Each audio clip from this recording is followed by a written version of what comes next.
everything's hooked through there, and then the camera on top. Okay.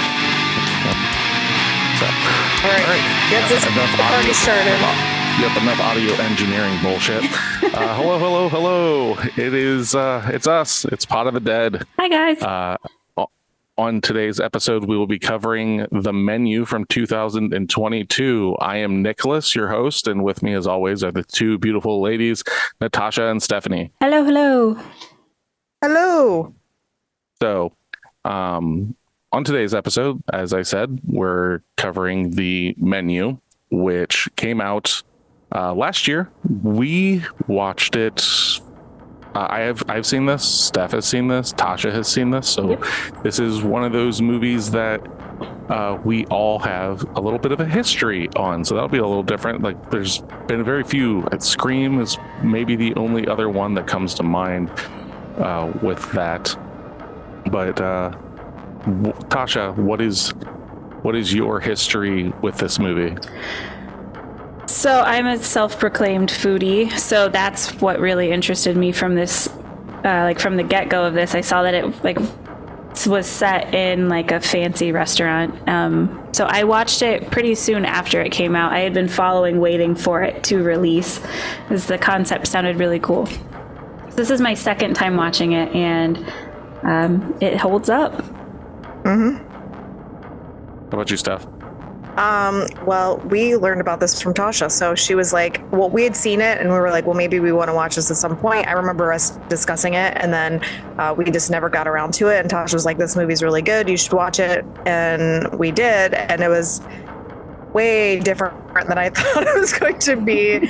And so we saw it that one night, and then we saw it last night again. And then today, our daughter Maya, she watched it with us last night, and she decided that she was going to show everybody in the house it today because she needed everybody else to see this movie. So I was kind of going in and out of the room today, watching it kind of again, but not fully. So I definitely saw the middle, and then again the end again. So it's 2.35 times or whatever. So that's my history with this movie. Yeah, mine's basically the same thing. I don't think it was only Tasha though that suggested it. I think Kylie, our daughter Kylie, I think mentioned it before we watched it, or did we turn her? I thought she did. I could be wrong, but I thought she likes the girl that's in it because she's from The Witch. I think she mentioned it, but I don't know if she watched it before or after us. And I can't remember if she's even. No. I don't know. I'm gonna have to talk to her about it. She's the only one I haven't talked. She's the only one I haven't discussed this with, so I don't know. Okay.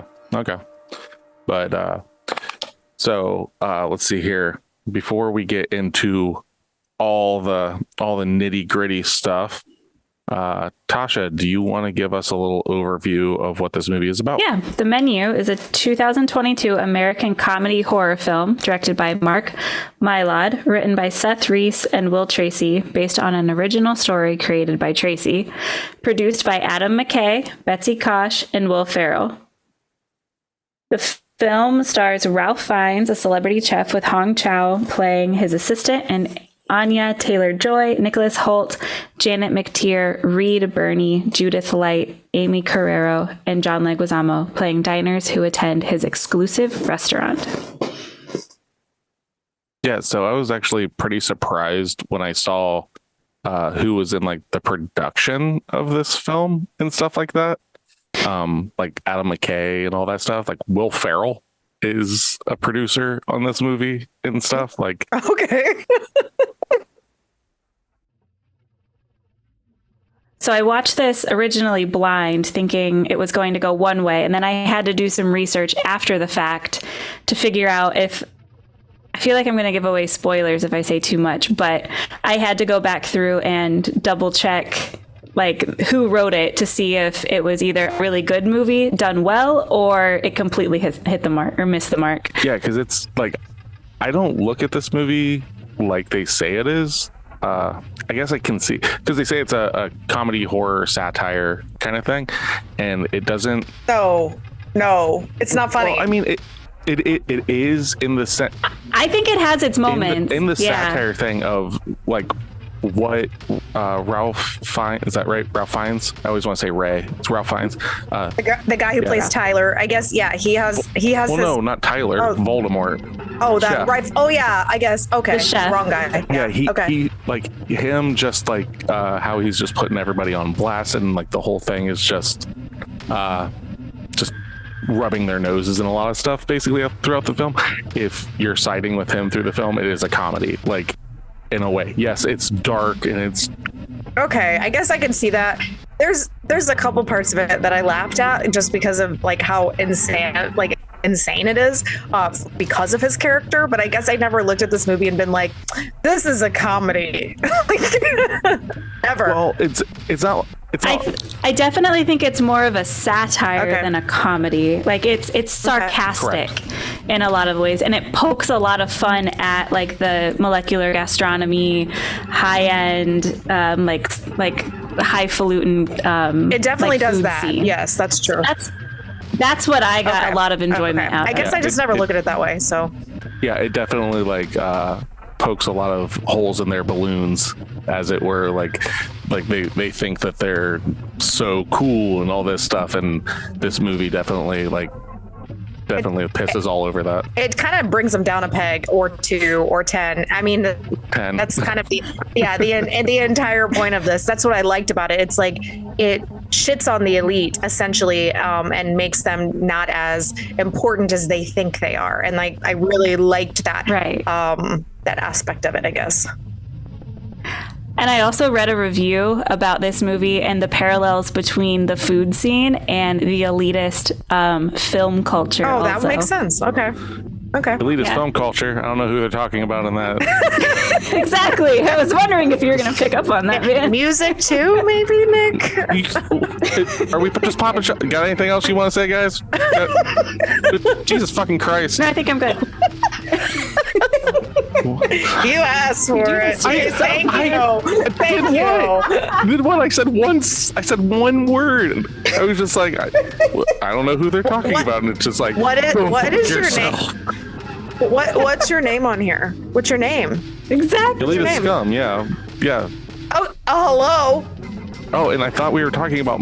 So what do you Well, expect? I thought we were talking about movies. Now we're just taking elitist pop shots at me and everything that I like. In every one of category. them. Yes, but it's true. Oh, you like cats over dogs? Scum. That's fine. It's fine. Oh man. I know I'm better than everybody. It's okay. That's not funny. Yeah. There it is. There it is. We'll just capture. I'll just cut that. Yeah. No. But before we go really deep into this, the menu, I'm going to throw up a spoiler warning.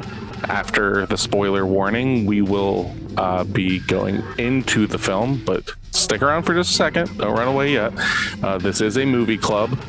So at the end of this episode, usually like the last 5 minutes or so, if you've not seen the menu, I believe we all suggest that you go watch it. It's an hour and 40 some minutes.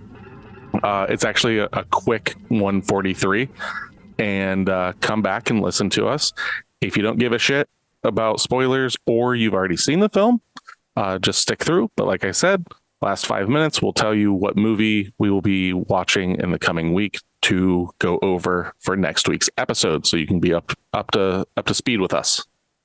I think that this movie kind of falls not necessarily as important as like the Barbarian movie is in terms of like not knowing anything about it going in. But I do think that this is one of those movies that you should probably go in a little more blind. Because you're going to get a lot more appreciation and understanding, I think, in the film because of how it's played out instead of knowing what's going to happen. So while listening to other people or reading reviews or having conversations about it prior, I would suggest not doing that. The movie Barbarian, we've already covered before. That movie was very much like that, too, because you just don't want to ruin stuff for yourself. There are certain movies that it doesn't really matter on. And I think this movie, it does matter on because of the way that it builds. Yeah, I think it's one of those things like going in to any movie, like you're saying, blind is better. But this one, I'm not familiar with the trailers or anything. I could really see the suspense being kind of snuffed a bit if you know anything about it. Like all I knew about it going in was Tasha, and I believe Kylie, I don't know, suggested that we watch it. And then I saw Anya Taylor-Joy was in it, Ralph Fiennes was in it, John Leguizamo was in it, the dude that played Beast in like the newer X-Men movies. I know he's played other stuff too. Warm. That's Nicholas He's the one that Okay, played Nicholas Hoult. He's the warm bodies guy to me. Like he played a zombie. So He was also in Renfield. oh yeah, duh. Oh, he is Yeah. Renfield. So okay. Yeah. Yeah, he's a really good actor. He did great in this movie. So He plays the style of characters that he does well. I just hate those style of characters. yeah, kind of. Like he's not really, I guess, super likable in most of his roles, I guess. he Isn't he likable in Beat? I haven't seen him as Beast, so I don't know. he's whatever. I remember him being like caring and Yeah, kind, kind of a complete 180 from his role. I just here. always think of him in most movies as kind of spineless. Yeah, Like, that's just kind of how I always read his characters. that's true. Yeah. Like, and I don't care for spineless characters. Yes, they have their purpose and stuff like that, but that's not somebody I'm going to root for. Yeah, I don't. Well, I think a little bit. It changes a little bit in Renfield. I think because like I think that was a very good movie, but that was just different in general. Yeah, that's a completely different thing. But anyway, so before we really go into it, spoiler warning has been up. If you're still around here, it's your own fucking problem. We got a couple spicy reviews coming right at you. But what's the budget of this movie? Because I always want to know that. Yeah. You want to know that first? Oh yeah, I always want to know that first because that gives me an idea of what we're going to be talking about a little bit more. All right, so let's see here. I believe I've got it. If I don't, I'm failing everybody. So yeah, let's see here. Tasha, didn't he just go into this saying that he did all of his homework and he did so good and he's got all this Right. I information said that to give to us? you before Right. Tasha was on here. Oh, But no, okay, I do sorry. have it. But you would think of all things. I had it brought up. I just forgot to copy paste it. So give me 1 second. Okay.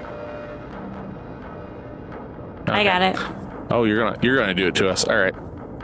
So The budget was don't tell us. What do you think the budget was, Steph? Okay, so this movie's got some heavy hitters and it's beautiful. Like this movie's very pretty. I'm gonna go with I'm gonna 9 guess million. like 20 million. the answer is 30 million. Yeah, Holy that makes shit! Yeah. Balls. Oh my god, that's a Considering lot. who all Yeah. is in the movie and then what I like, who wrote, produced, all that stuff, it makes sense. Like it came out from a It's a heavy hitter. Okay, so how much did it make? I have a Any guesses? Or I have a just vague Just tell memory us. of it, but I'm gonna. Okay. It was like 70 million. Are we doing worldwide or U.S.? Technically worldwide. So Worldwide is $79.6 million. So they doubled their money. Yeah. Okay. And I don't That's remember not too this bad. getting released into theaters. Did it, or was it just okay?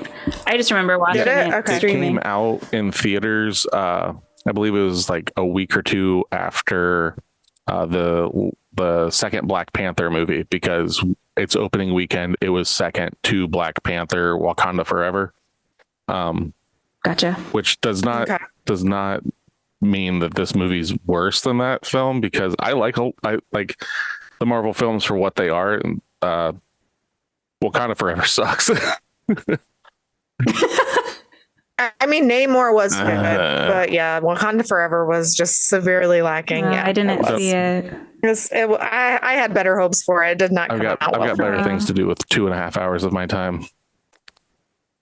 That's true. Okay. Like watch the you can menu watch again. the menu almost twice, and Yeah. this is one of those movies that watched it the first time, thought it was good.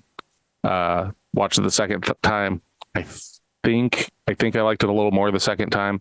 After researching it, I like it even more because there is so much like underlying things that you just do not pick up on that is heavily it all makes sense in like the theming of the movie. So I can't wait to lay some of that shit on you girls. Okay. Well, you kind of pick that up as you're watching it. Like there's things in there that you're seeing. Like I said, this movie has the best legitimate quotes from a specific character, Chef, that I have probably ever seen, and maybe any movie. He has the best, just like dialogue. It is really beautiful. You put this as like I'm not disagreeing that he doesn't have like great dialogue and stuff like that, but you're putting him like up like it's amazing.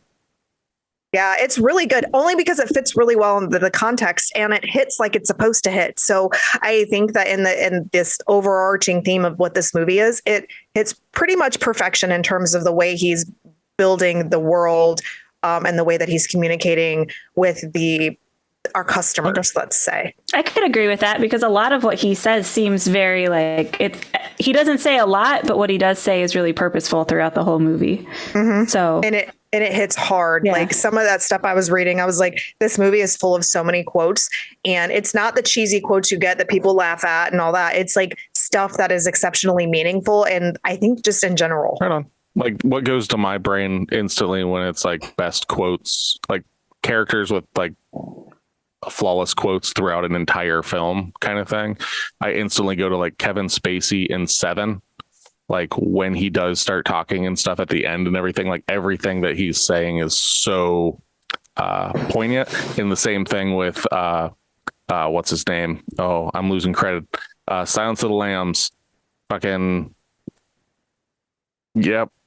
Anthony Hopkins. Jesus. There it is. Anthony Hopkins in Silence of the Lambs. Literally everything he's like, that's what my brain goes to. So when you're saying that, I'm like, do I put them in the same boat? Like, I'm not saying I do. I'm not saying I don't. It definitely, I've never thought of it in that way.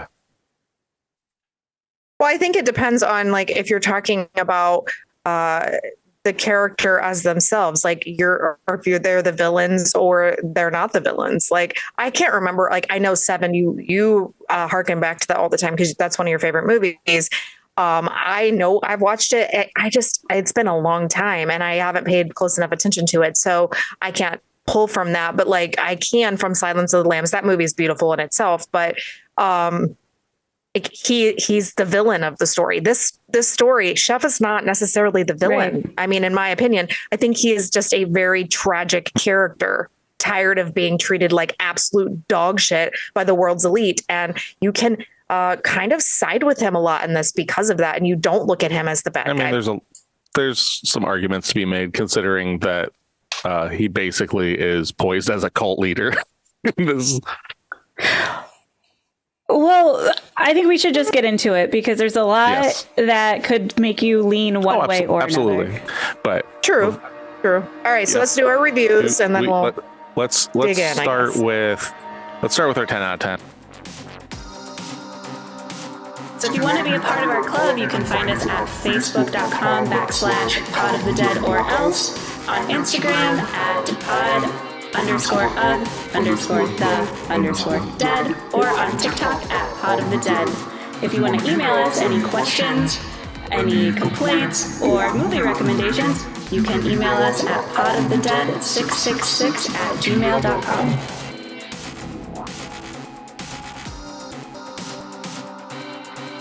Out of 10. Tasha. This movie, of death. Yes. Warning, spoilers. We've already called spoiler warning, so we're good. Okay. Yeah. This is, I'm just, then it goes, this movie, all caps, this movie. They're very passionate. I think I'm at a point in my movie watching career where I find very few new movies entertaining and find even less, quote, shocking. This, to me, was both. The characters are well acted and the scenes are masterfully shot. The plotline, so good. The sectioning of each, quote, course is wildly entertaining. I agree with that. It's one of my favorite parts of the movie. The big reveal happens and you find out that all the diners and staff are set to die by the end of the meal. And even worse, Tyler knew from before the movie begins is just wild. The sheer ridiculous lavishness and luxuriousness of each plate is laughably good. Ralph Fiennes' acting is wonderful. His sheer apathy adds so much depth to the movie, surprisingly. I only wish I could give it more stars. May you enjoy it as much as I did. Bon appetit. So I've got a little something to say that kind of ties with that review a little bit. I think this is almost the best time for me to drop this, because like how they're talking about like expertly shot all this stuff, right? So the 7 deadly sins are covered by the 6 tables in this film, plus staff. So greed is Soren, Dave, and Bryce, who embezzled. Gluttony is Tyler, who's willing to die for food. Lust is Richard, who cheated on his wife. Envy is George, who has a washed-up name-dropping, who's a washed-up name-dropping actor. Pride is Lillian and Ted, who believe the dinner is just for them. Sloth is Julian's mother, who did nothing to stop her husband's abuse. Wrath is Julian and the other chefs who murder everyone. I read that and I was like, that's cool. I was like, Jesus Christ. Awesome. And then there are 12 dining guests, just like apostles in the Last Supper. Dang. That's kind of awesome. That makes this movie better. I mean, yeah, I would never pick that up though. Realistically, like I liked all of the aspects of all of them and the way that it's portrayed in this. That we get to know these characters, but I would have never. When I read that when I was doing my research and stuff, I was just like, holy shit! And I was just like, that attention to detail with the blocking of writing this, that's what I really, really, really like that kind of nuance and stuff. So that. This is like an artist's dream film, in my opinion. Like, it's just so beautiful and it is so purposeful, and it's very artistic in that way. Like, if you are not a person that wants to sit, it reminds me in a completely different aspect of like watching The Witch, in that sense, because you have to pay attention to everything and everything has a purpose, and it is beautiful in a completely different way. But I like it because it's so artistic. And I think there's another layer added to this where it's almost like the movie knows how artistic and beautiful and well thought it is, that they can also make fun of that aspect of it. That's my favorite part, because like The Witch was beautiful and great. Yes. And then this movie just adds that added layer of, we know what we're doing here. We're going to give you something to giggle about. They also, like, this is just kind of like me watching it and picking up on this. Every time they do the course, like a course or whatever, and they like show the food and everything, those are almost exact shots that you see when you watch like Iron Chef, with a plate and display a meal. It's like these slow rotating shots around the food with extreme dramatic lighting and stuff. And I was like, that's 100% what they're trying to cultivate, is that look, that lavishness. Tyler mentions the show Chef's Table, and that's actually a show on Netflix, and the way that they're shot is identical to how they do it in there, with the black background, just the plate, the name off to the side. That's like straight from Chef's Table. Oh, that's fun. Yeah, that's fun. Yeah, I like it. Well, I think the difference, like what you were saying, Tasha, I think the difference is this is a relatable movie in the sense of the feeling that you have, and I think the pretension here is like all-time high. So in like The Witch, because I was using that as a comparison, it's not relatable. Like it's just an artistic historical film that you can appreciate because it's depth.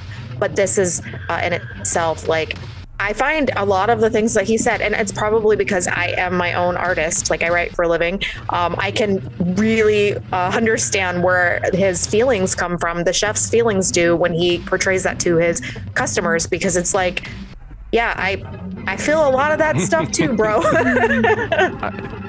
Before we do the 1 out of 10, I couldn't help though, like every single time Chef was talking and stuff, I don't know how many times I said this while the movie's going on. I just kept going, the boy who lived. Oh, Jesus. Yeah. Yeah. Well, he's like telling Maya as we're laying there, he's like, that's Voldemort. And she's like, no, it's not. And he's like, yes, it is. She's like, he doesn't even look like him. I was like, he doesn't have a nose in Harry Potter. Like, I I'm like, but he's such a good actor. My gosh. I was going to watch good. In Bruges after that, but it was only on Stars, and I didn't want to come downstairs and pull out my Blu-ray copy. Anyway. He also plays a terrifying guy in The Red Dragon. Oh, too. yeah. That was my first. I forgot about that. I haven't seen that in forever. Going back to Silence of the Lambs. It's in that whole line. So, 1 out of 10. What do we got? Okay, 1 out of 10. We can basically say, though, none of us are probably going to agree with this, right? We all like this movie in some Nobody is. I love this movie, so yes. Okay. I'm excited to see this. These are always so. This episode will be tearing apart this review. Okay. I went to this movie excited by the reviews of previous watchers. The screenwriting is exceptional. One of the most unique experiences ever. The food is salivating. None of the above statement was remotely associated to the experience I endured. Oh boy. They did not watch the Exorcist. That's enduring. The story is truly unoriginal. Disgruntled employee goes psycho and kills everyone. Oh, so new. That's wow. Such They've completely missed the mark. That's such a baseline. The complexity here is way more than that. Technically, what happened? Technically. But he didn't. No, you said he goes mad. It says disgruntled employee goes psycho. Psycho. This was so well thought out, months and months and months in advance. Yeah, he's not a spree killer. He's very methodical. Still could be a psychopath. Okay. Yes, but it's still built in a way that it's not a disgruntled goes psycho and kills everyone. No. Okay, whatever.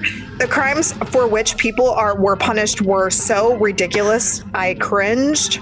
Startup yuppies send money to the Cayman Islands. Oh, shock.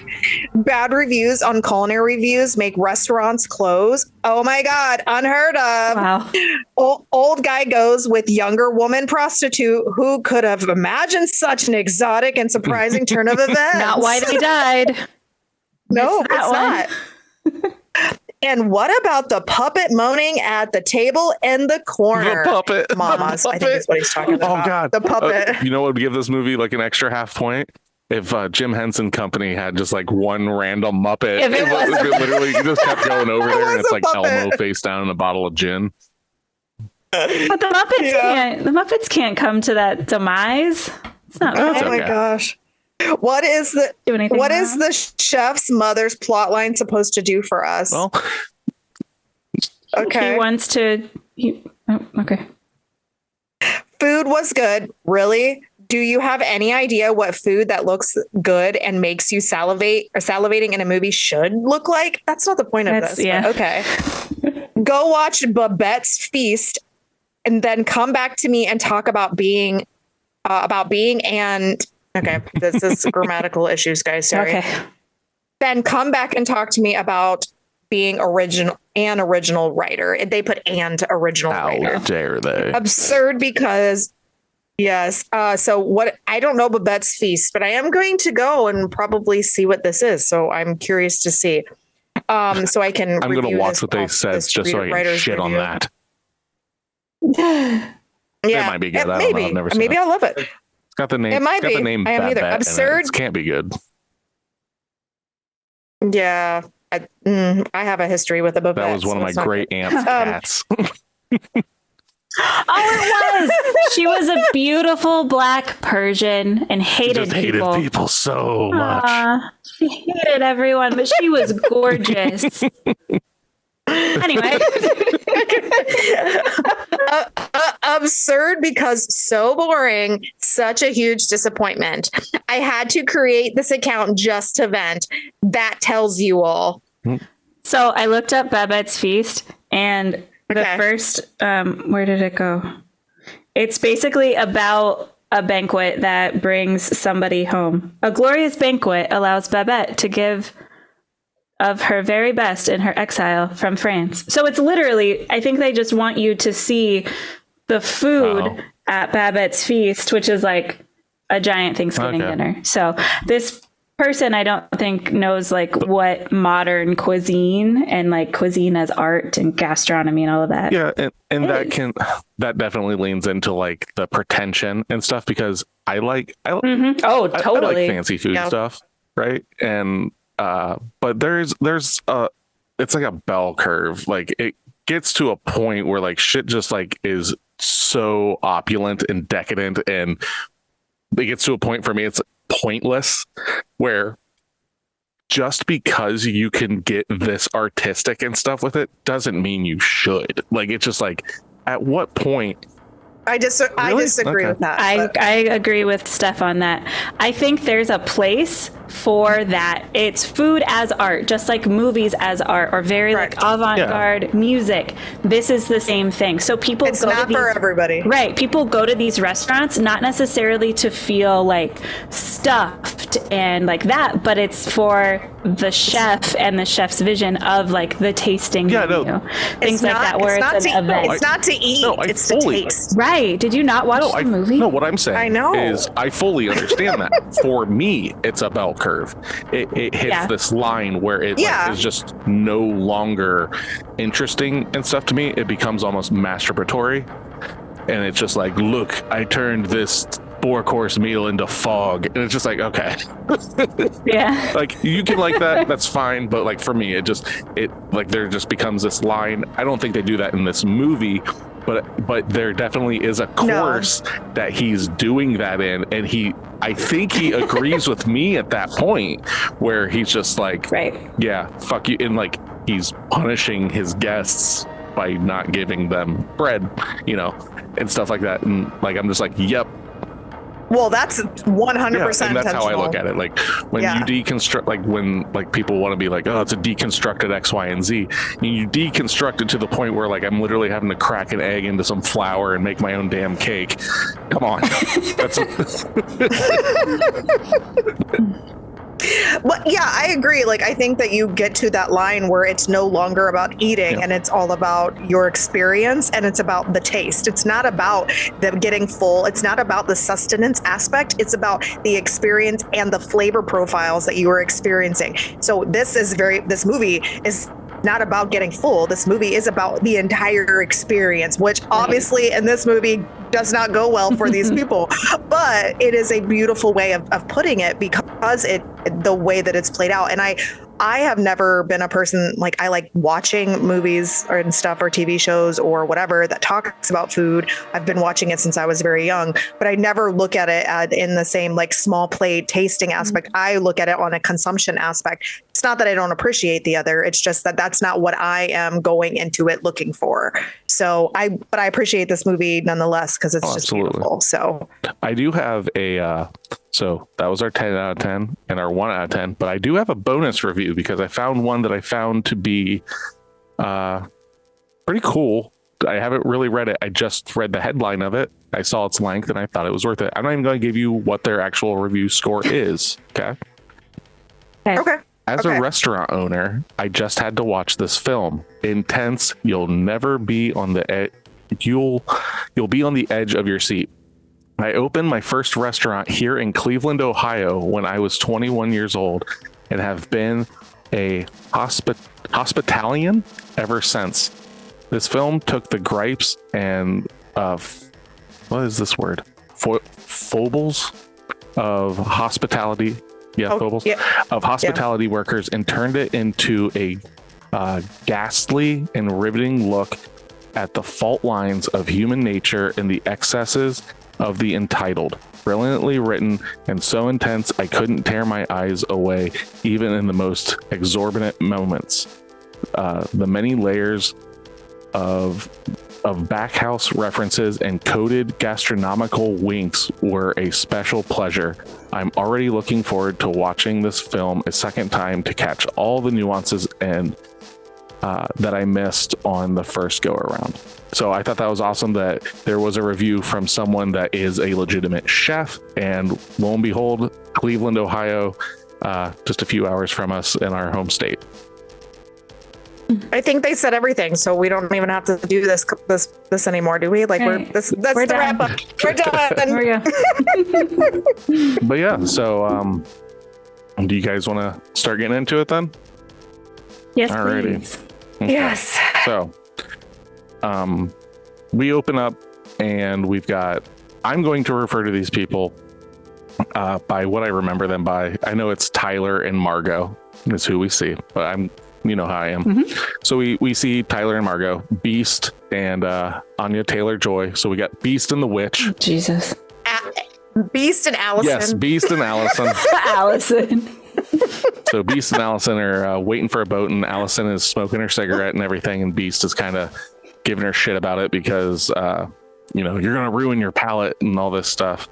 And not Beast, Tyler, like, you're already starting to get this thing of, like, he's, like, extremely giddy about this trip that they're about to go on. And you find out that this trip is just a boat ride to another, like an island that this restaurant's at.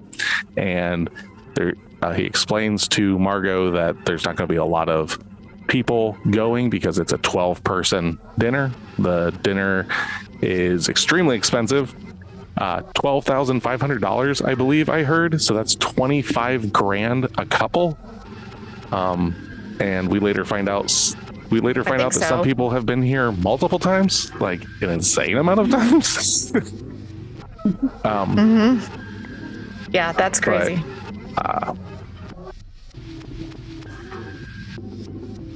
And I think that already is absurd when it comes to like the food culture of, because you will hear like these really modern restaurants being in like a warehouse or a pop-up, and it's always, in some cases it can be in like these really outlandish spots or parts of buildings. So this one's like even up a tier where they have to go to an island for this lavish. Well, this is actually based on one of the writers' actual experiences in life. Let me see, where do I have it?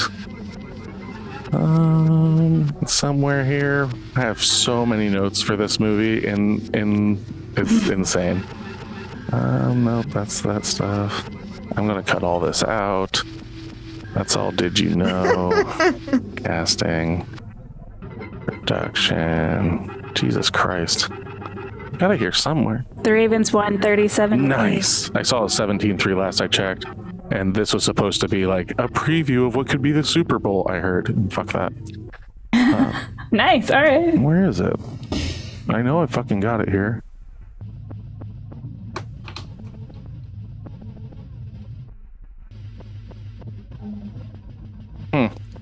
Anyway, this is legitimately like the writer went to a restaurant in Norway.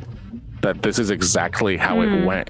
It was a small grouping. You got on a boat, you went to an island, and that's where the restaurant was. And it was the exact same thing where you couldn't leave. You were there for, I don't think it was 4.5 hours, but it was a long time. And it wasn't until he was there that he found out, oh shit, I'm quote unquote stuck here.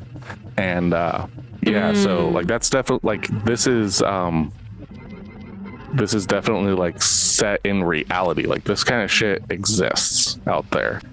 But yeah, I mean, it's that pretentious thing of being like, she's with her pretentious foodie. All these people have some kind of thing they're trying to experience here. A lot of it has to do with just they have the money to spend or blow. And so the only person I think that's even in this that's there for the food is Tyler. Like the rest of them aren't really there necessarily for the actual experience, which I liked about this. But yeah, they get on this boat and then they're eating some kind of like an oyster with homemade or like manufactured caviar. Yeah. I've got all of these. Lemon, alginate. Yep, I've got all of that for you. Yeah, You got what for us? All of the meals. Yeah, so here we go. So yeah.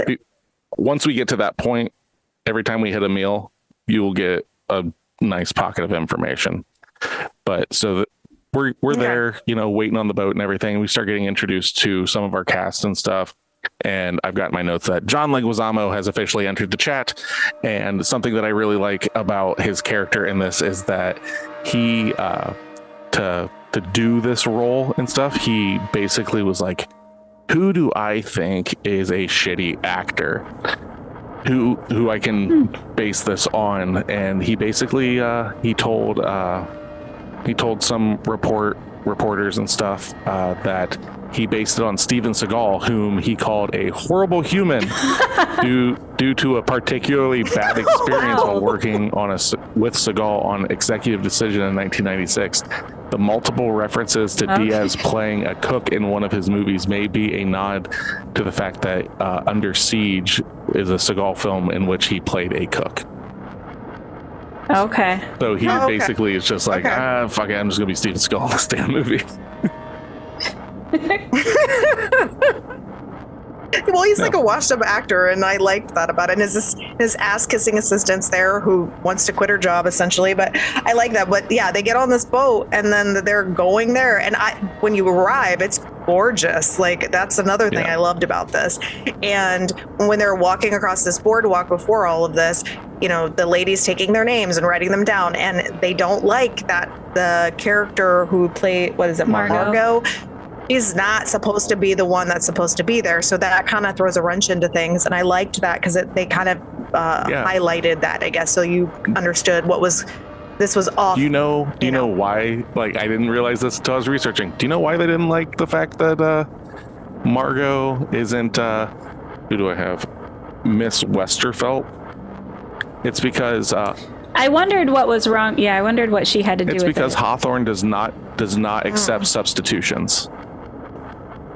Oh yeah, that I knew. I was wondering what his girlfriend had to do. That'd be go there. Be interesting. But yeah, like I didn't realize that. But the reason, like the holy shit with like the staff and everything about her not being who she is that's a substitution in this restaurant.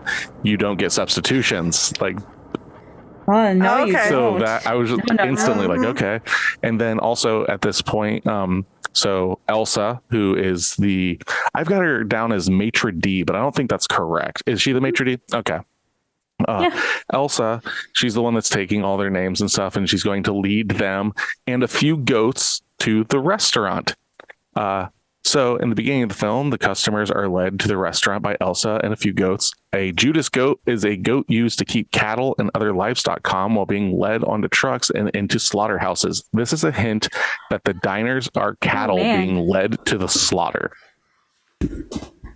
This is awesome. Okay, well, they kind of lead you a little bit because like she shows them, doesn't take them directly to the restaurant. She takes them on like a tour of where they're going to be. And I love that because it kind of introduces you into this world without just making you sit down at a restaurant to eat. Mm-hmm. And that was my favorite part. It was when they go to the meat house and and they're like, we only eat the meat of dairy cows, which I thought was interesting because most meat made from steers, right? So that I found interesting. And then they age the meat Nordic smokehouse style, and that they do it for 153 days or 152 days. And they're like, what happens if you eat the meat after that? And they're like, well, I guess the flesh eating one day early. One day early. Yeah, that's right. Then yes, maybe it'll introduce this whatever into your bloodstream and basically you'll die. And I was just like, whoa, buddy. And she says it with a smile on her face. She does. At that point, I was like, I really like her. Yeah. She's one of my favorite characters in the movie. Yeah, because it's so just like matter of fact, like, oh, if you do that, then you'll probably introduce the bacteria into your system and it'll get into your spinal fluid and like basically just kill you instantly. And then you'll expire. Yeah, that was like, damn, yeah. I'm not eating this fucking Nordic jerky. Yeah. And then they go and visit the sleeping quarters. And that was another kind of like interesting part because it's like it's a shelter almost. Before they got there though, while they're on the boat getting to the place is actually when they have their first course. So a little jump back, I forgot. So what they end up having for their first course is lemon caviar served on raw oysters with mignonate, whatever that is. So The first of the menu's movie dishes is not served on the island, but is given to the guests on the way to the Hawthorne after they board the boat. As the only dish without an explanation, viewers cannot be sure what the intended meaning behind this course is meant to be. However, the menu may have hinted at chef's plan in the history in the sourness of lemons. In fact, Tyler is enthusiastic and shares an unnecessary and possibly wrong explanation of the dish. Audiences who are familiar with the dish and caught Tyler's pretentious explanation already had a clue about his interactions with the chef might go. So that's when they had their first dish. So then, they do the tour. Yeah. That's dish one. Yeah, but before they go on the tour, they're walking across the island and they're talking about how every single thing that they serve is from this island, and that included the oysters. So they did talk about that. So that kind of alluded to like, we served you this, but this is we pick them fresh. I think they said something about having them tonight, or you just had them, or whatever it was. And yeah, so I liked that because it was like everything is all encompassed into this.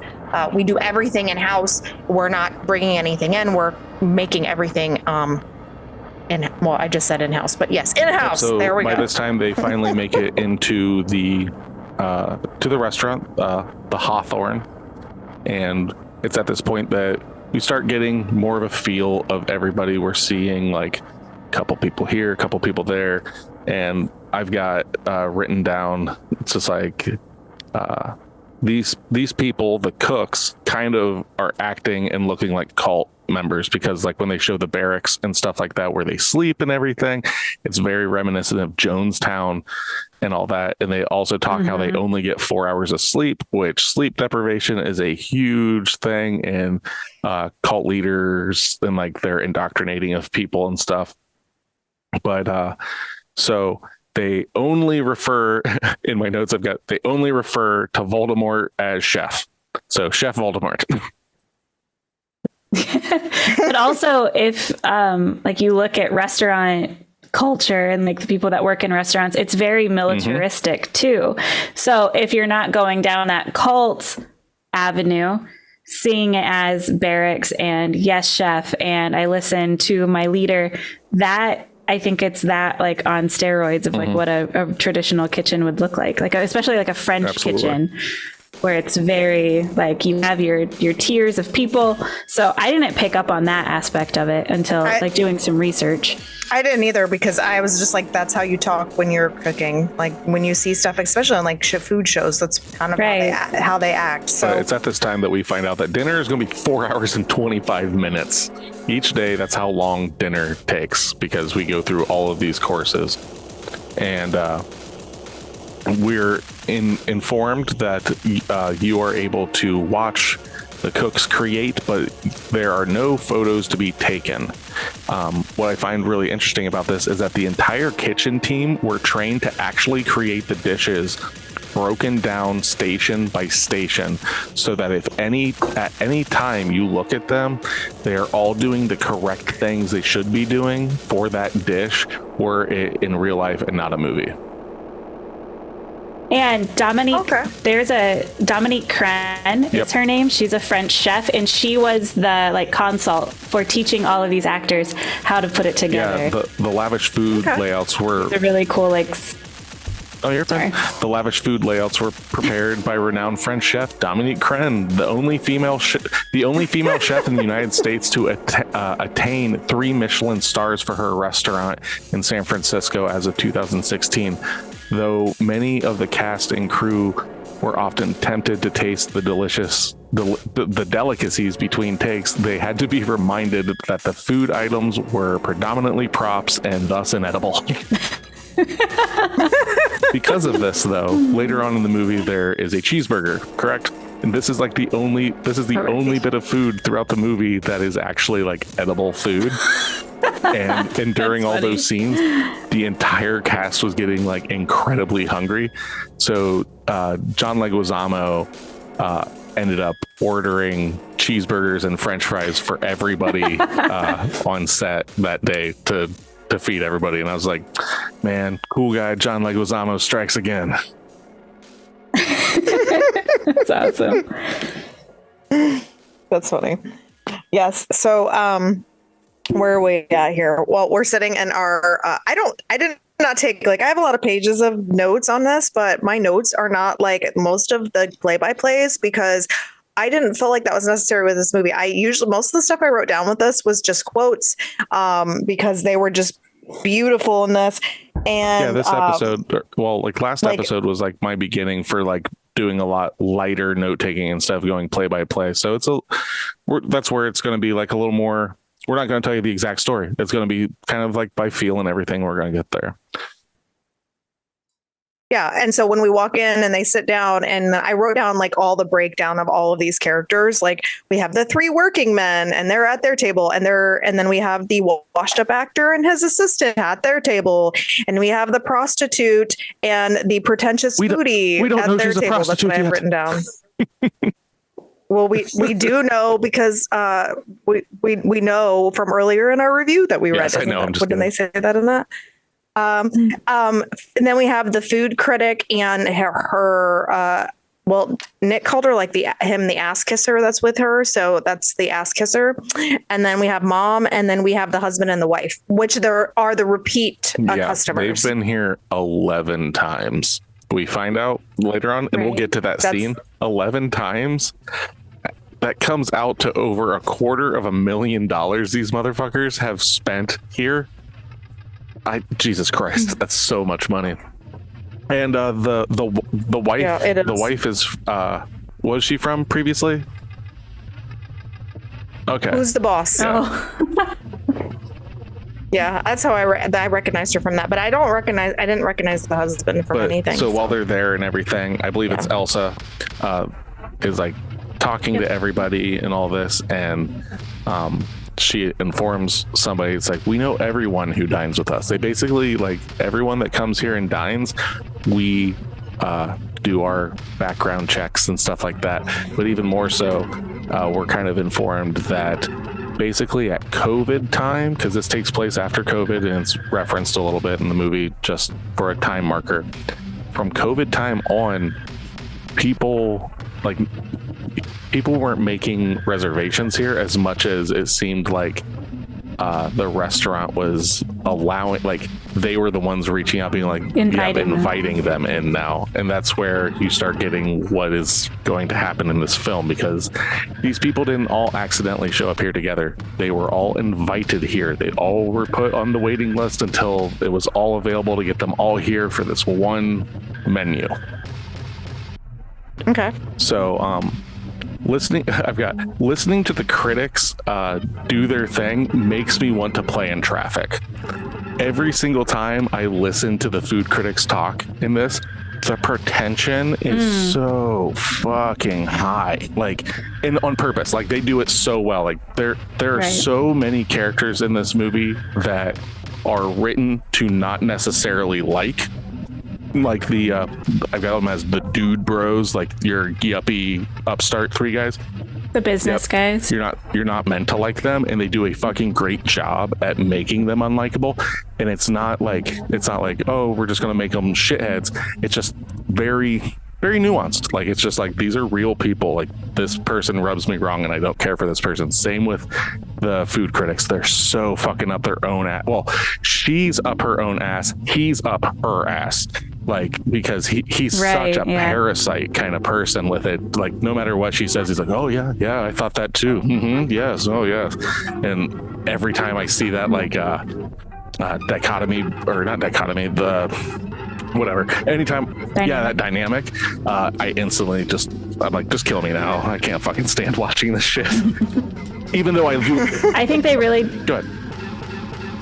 I think they do a really good job of making you not like a lot of the people, like the people you're not supposed to like. I know that sounds really stupid, but you're really not supposed to like anybody in this movie if you're taking Chef's side, aside from Margot. Yeah, the only other person I found somewhat likable was the actor John Leguizamo's character. I thought he was somewhat likable in this, and then and the wife with the husband. She had like some redeeming qualities, I think, in this movie. But yeah, for the majority of it, you're not supposed to like these characters. Like Elsa, you like her because she's a great actress in this movie, but she's kind of an asshole. So like, but in a great, wonderful way, like very downplayed. Yeah. So yeah. Before And her name, and that also made me laugh. So I don't know why Elsa. Before we go on to the next dish and everything, I do have something to bring up about the last dish and how it kind of ties in with Margot's name. So the name Margot is the French diminutive of Marguerite, hence the pronunciation Margot and not Margot, which means pearl. Margot shows her appreciation for oysters, which can create pearls out of any foreign objects or obstacles. So her name is even like her character is built kind of in her name, which I think is really neat. Okay, I would never have pulled that from that. That seems I really a little don't think far-fetched, so. Like I think it's neat. Like she likes oysters. Her name is basically like means pearl. Pearls come from oysters, like all that stuff. I think that's really neat. Well, they come from clams, technically. Okay. Wait, hold on. What? Right? Yeah. They came from oyster. No, Okay, they come from oysters. The shiny shells. I'm not a foodie. Yeah. Like a real deal foodie. I'm not a brain researcher. We're figuring all this stuff out. Okay. Oysters are the ones with like the oil and water inside of their shell. And a lot of all I know is the only time I eat oysters is if they're fried. And that's clams. That's not even oysters. See? There. A fried oyster. A clam is its own thing. I know, but they're basically both boogers from the sea. Oh, that's not wrong. No, it's not. Okay, so let's talk about the amuse-bouche. That's our next meal. Amuse-bouche. Which, does anybody know what that name exactly means? Because I don't believe it's in this, but amuse-bouche. So it's the first dish served to the menu cast on the island. After the dinner, guests are taken on a tour of the island and shown how all the ingredients for the menu movie dishes are harvested and presented there. Interesting, amuse-bouche is a dish that traditionally is not ordered by patrons, but instead served depending solely on the chef's selection. Therefore, with this dish, the film may be suggesting how the entire menu has been selected by Julian without the guests having any say in it. Similarly, their death at the end of the menu has been orchestrated by the chef, who at this point has not appeared in the film. Okay. So, what does amuse-bouche mean? The translation is mouth amuser. But it's just a small complimentary small plate. Mouth amuser. Those are some. But it means mouth amuser. I'm going to use I'm not going to use amuse-bouche in my daily stuff, but I'm going to use mouth amuser. That's lovely. Oh God. All right. So let's see here. So it's at this time that the dude bros are being douchey, just like, like they only care about work and money and shit like that. And John Leguizamo's assistant is talking about how she's going to be quitting and all this. So you're just kind of getting you're getting attack on all these people, like kind of getting to know them a little bit here and there. And you find out that Tyler basically idolizes Chef, and it's cringy as fuck. Like his idol worship of Julian, the chef, is like, I've seen these people before in my life. I think Steph's referred to them as star fuckers and stuff like that. That's exactly what I call them. So fucking gross. Like it's one thing to like appreciate somebody's stuff, but like that is so much. His ignorance throughout this whole movie is just comical, though. How so? For how much that he loves Chef, that's all he cares about, and all of the other things that are happening around him that he's not paying attention to because he's so focused on the food. I don't think. Well, I think he knows all that stuff's going to happen, so he's already okay signed on. He knows how this is going to end. We later find that out and stuff. But it's still jarring. Everyone knows it's going to happen. But he doesn't care because he's getting what he wants. Exactly. exactly. That's what I'm saying. But the way that it plays out, how he just does that as like something tragic happens and he's just over there like munching on his food, like not phased at all. That's true. It's like the shrug. Oh, something happened. Let's move on. Right. And then like everybody else is over here screaming and acting out. And then he's just like, what's next? Right. Exactly. What's the next course? Does Chef like me? Do you think he noticed me? Yeah. But it's at this point that we are actually finally introduced to Chef, and he shows up, and I believe he claps. That's usually kind of how he makes his entrance and talking about dishes and such. And he gives like a heartfelt speech about the menu that he has prepared and everything. I don't have it written down. That's fine. No, but this is my favorite thing. So I'm writing a lot of quotes from this movie. So we'll see what I have here. But the chef says there's a play with raw materials of life itself. It's art on the edge of the abyss. The abyss.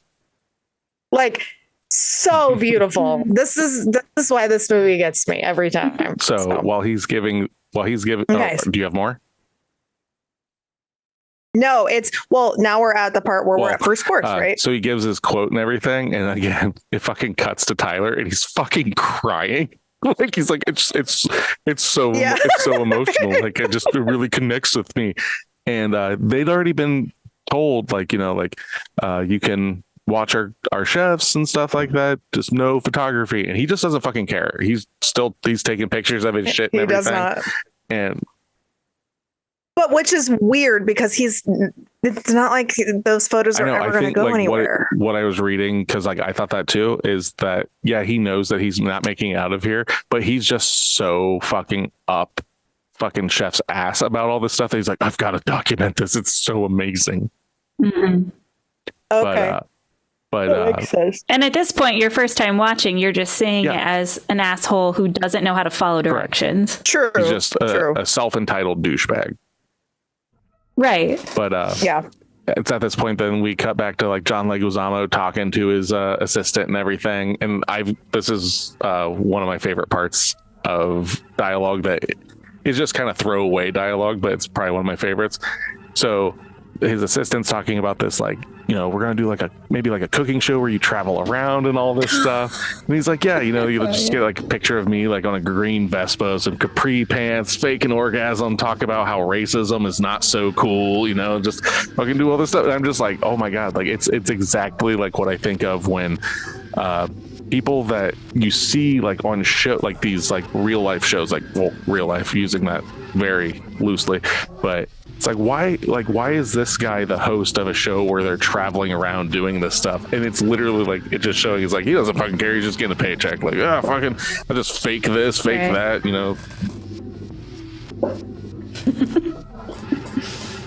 But, it was like, I'm going to eat some cheese in Italy, fake an orgasm. Like, I just love that fake an orgasm. Yeah. But, so let's see here. So it's after that they're given their first course, which is called The Island. And the various locations where the menu was filmed were crucial to establishing the island, the setting of the artistic massacre. The first course is also the first dish introduced by Chef Slowik. I always want to pronounce that W like a V, like it's Slavic. Slovak, as he would do for all succeeding dishes. From the seaweed to the fresh raw scallop, every ingredient of the dish comes from the island itself, as the name suggests. The chef is clearly inspired by nature, particularly the ocean and the entire ecosystem around them. This highlights the relevance of raw ingredients compared to the fleeting presence of human life on this island, once again foreshadowing how the menu will end. Okay. And he also talks about how you do not eat this. You taste it, you savor it, you relish it. I'm guilty of making these kind of claims about movies on this podcast and making these claims about music. It's like, you don't watch the movie, you experience it. Or you don't listen to a song, you listen to the album, the whole thing. You're supposed to get... So like once that shit's fucking coming up, I'm like, God damn it. I'm guilty of saying these things about food. I see a little bit of myself in Tyler at the beginning of the movie. The idol worship. I about to spit my Slightly. drink all over my computer. I just took a huge drink of water, and then you're just like, I'm Tyler. I'm just like, I've been known to talk about mouthfeel umami. and the need Are you for like dropping acid. umami? Okay. No, I don't. Not so much. Not so much with Not the dropping umami. the umami. Okay. Anyway. I do love a good mushroom. Oh hell yeah, we're having mushrooms this week. Anyway. Oh yeah.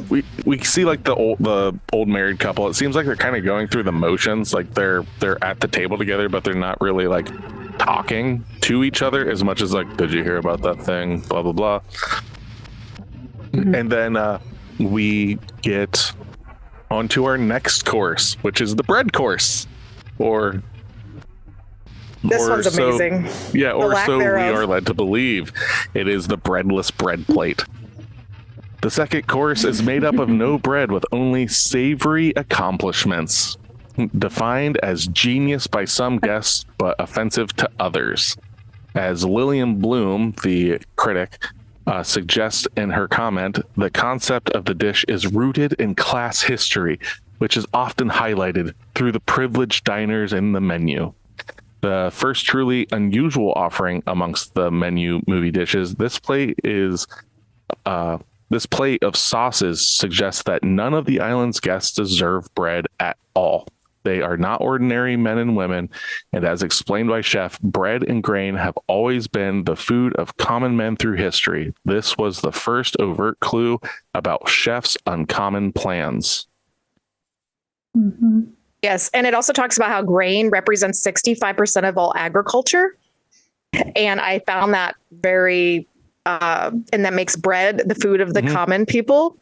And so it talks about classism. And then so that's why we get the breadless bread plate. And I was like, this is a legit slap in the face and like middle finger to them. And I loved this because it was so, I don't know. Well, it was some just people, brilliant. And if you didn't, Go ahead. oh, I was just going to jump over to something else. So Okay. Continue. So the yuppie dude bro guys are like angry that they're not getting bread. Other people like Tyler and the critics are like just up his ass about like, oh, this is so great. The only person that's really kind of seeing this dish for what it is Margot at this time. She's like, no, he's fucking, he's insulting you people. Yeah, and Insulting Tyler's you, like, yep. you just don't understand it. It literally is that you're not smart enough to understand. And that's where like my elitism doesn't get to that point. Like that's where the smugness comes in, because like you can see where like they legitimately think that their opinion matters and is better than others. I used to be like that when I was younger. That's not me anymore. So I'm not these people, okay? Stop it. Stop it. I think it's worth noting when Elsa goes over to the three business guys too, how they're trying to throw around their name, like that means something, and just how she's just standing there like, no, you can't. Well, like, it doesn't matter. And she leans in to their ear and says, you'll eat less than you desire and more than you deserve. And I love that's that a line. fucking great line. It's so good. Like they're like bitching about it and all this stuff, and she just leans into their ear very softly. Like I had to rewind it to get it worded properly and everything, because I was like, damn, that's a damn good line. Elsa's got a heart of ice. She does. And Tyler in this also says that Chef isn't just a chef, he's a storyteller. And so like that's how he justifies the breadless bread plate. And I love this because Margot's character, Chef comes over to their table and is wondering why she's not eating, and she is refusing to eat the breadless bread plate because she's not buying into their bullshit. And I love that this is her like putting her foot down. It's like, you guys can be fools, but I'm not not a fool. And I really like that about her character because she doesn't go with everybody else. It's like everybody else is there and they're just like, okay, well, we'll do this because you said so. And she's like, nah, I'm not doing this. Says, you get no bread, and Steph won't stand for this because you love bread. Oh, bread. I'm a peasant. I love me some bread. But like while they're getting all this stuff, like, you know, the critics are like, yeah, blah blah blah. But then she still is able to like, do you think this emulsion's broken? And then the suck ass is just kind of like, no, yes, I was thinking so as well. Blah blah blah. And I'm just they're just fucking so like, oh well, critique, like fucking people. And but when he brings out that bowl of emulsion, like, here you go, here's your broken emulsion. And then it was like this big eye-opening moment. And it happens twice in the Elsa movie. comes with the big fucking thing and just goes, Miss Bloom, here's another broken emulsion for you, courtesy of Chef. Yeah. And it's a fucking massive bowl. It's like a popcorn dish full of this emulsion that's broken. So it makes you wonder, like, if it's that thought out, did he make it broken on purpose for her to fucking snoot her nose up, knowing that she's going to take that bait, that he's just going to be like, I'm going to fucking rub your nose in it, bitch. Right. I have that thought throughout this whole movie. How much is specifically curated, and then what parts might be because of what's happening, because of Margot being there. Yeah. Well, I think she flusters him. Yeah. So I'm wondering if part of like the fuck ups or the change in the storyline, because he'll come out and be like, yeah, this wasn't planned for or whatever. I wonder if part of that is because of her being there, and he's just like up in arms, like, oh shit, this is the substitution we don't allow. Because everything about this is like, this is a perfectly oiled machine. And that's why the substitution stuff doesn't work. It's like, no, like, and I don't want to say guilty of this, but like there was a point in my life where I basically was just like, when I order something, wherever it is, I'm going to order it as is, because I want to eat it the way that it's supposed to be, because then I can base my opinion on if it's good or not. Because if I remove something, it's like, I was missing something. It might have very well been that thing that I said that I didn't want in it. So, but, it's at this time that, you know, she's not eating and everything, and Tyler's like, well, fuck, I'll eat your leftovers. He reaches over, breaks the glass. The chef comes over and is pissed that Margot hasn't been eating, and he says, like, the menu only makes sense if you eat. Like, he's very, very intense about, like, no, like, I have a reason that I'm doing this, and if you're not going to play along, you're going to ruin my fun. Yeah. But Margot is a strong, independent woman, and she will not back down. She's like, no, fuck this. I believe this is the point where the other maitre d', I guess, comes and pours them some glasses of wine from this place and everything. And I love this. It has, it's got notes of this, notes of that, and a sense of longing and regret. And that fucking kills me. I would like to have a drink that has the taste of longing and regret sometimes. And at that point, if you didn't know it was supposed to have some humor in it, that gives you a really good tell. Like, it's like there's a lot of that kind of stuff, because these are things that people probably use as descriptive notes about stuff like that it's so pretentious. Like, there's no way to understand what that means. But so we cut back a little bit and we see like the wife keeps the older couple. The wife is just like, that girl, and she's referring to Margot, like, she keeps looking over here and she looks vaguely familiar, like, and the husband's like, no, I don't know, it must be in your head or whatever. And then we get our next dish showing up, which is, she said that she looks like Claire, their daughter. So like, yeah, so not just like vaguely familiar, somebody that they know. So we get our third course now, and Julian calls this course memory. In this speech, Chef recalls when he used to eat tacos with his family. Oh my God, are you okay? Sorry, I just hit the laptop. We're good. Tasha's entire world just crumbled. All right. So in his speech, Chef recalls when he used to eat tacos with his family on Tuesdays. One night when his father came home drunk and hurt his mother, Julian stopped by stabbing him with scissors in the thigh. This explains why the dish is served with a small pair of scissors in the chicken.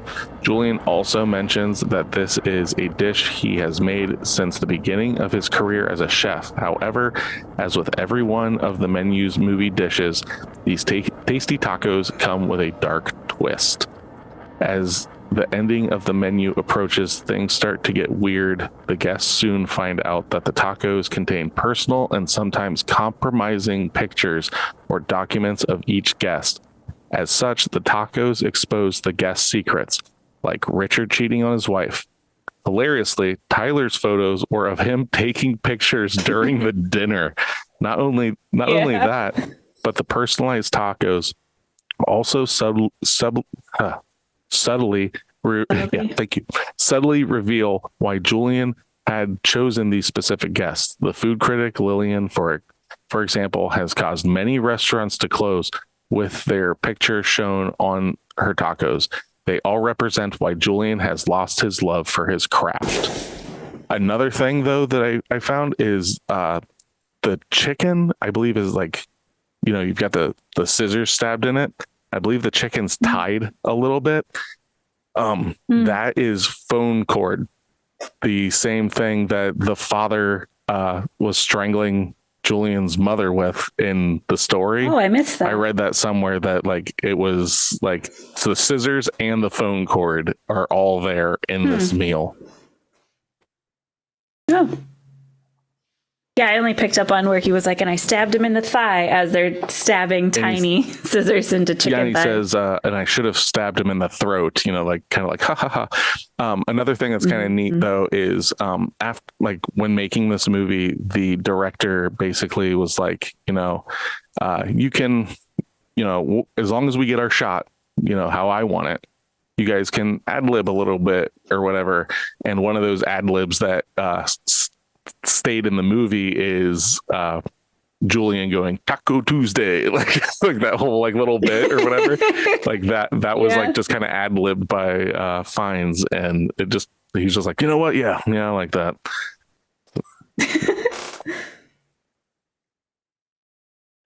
Steph, we can't hear you. No.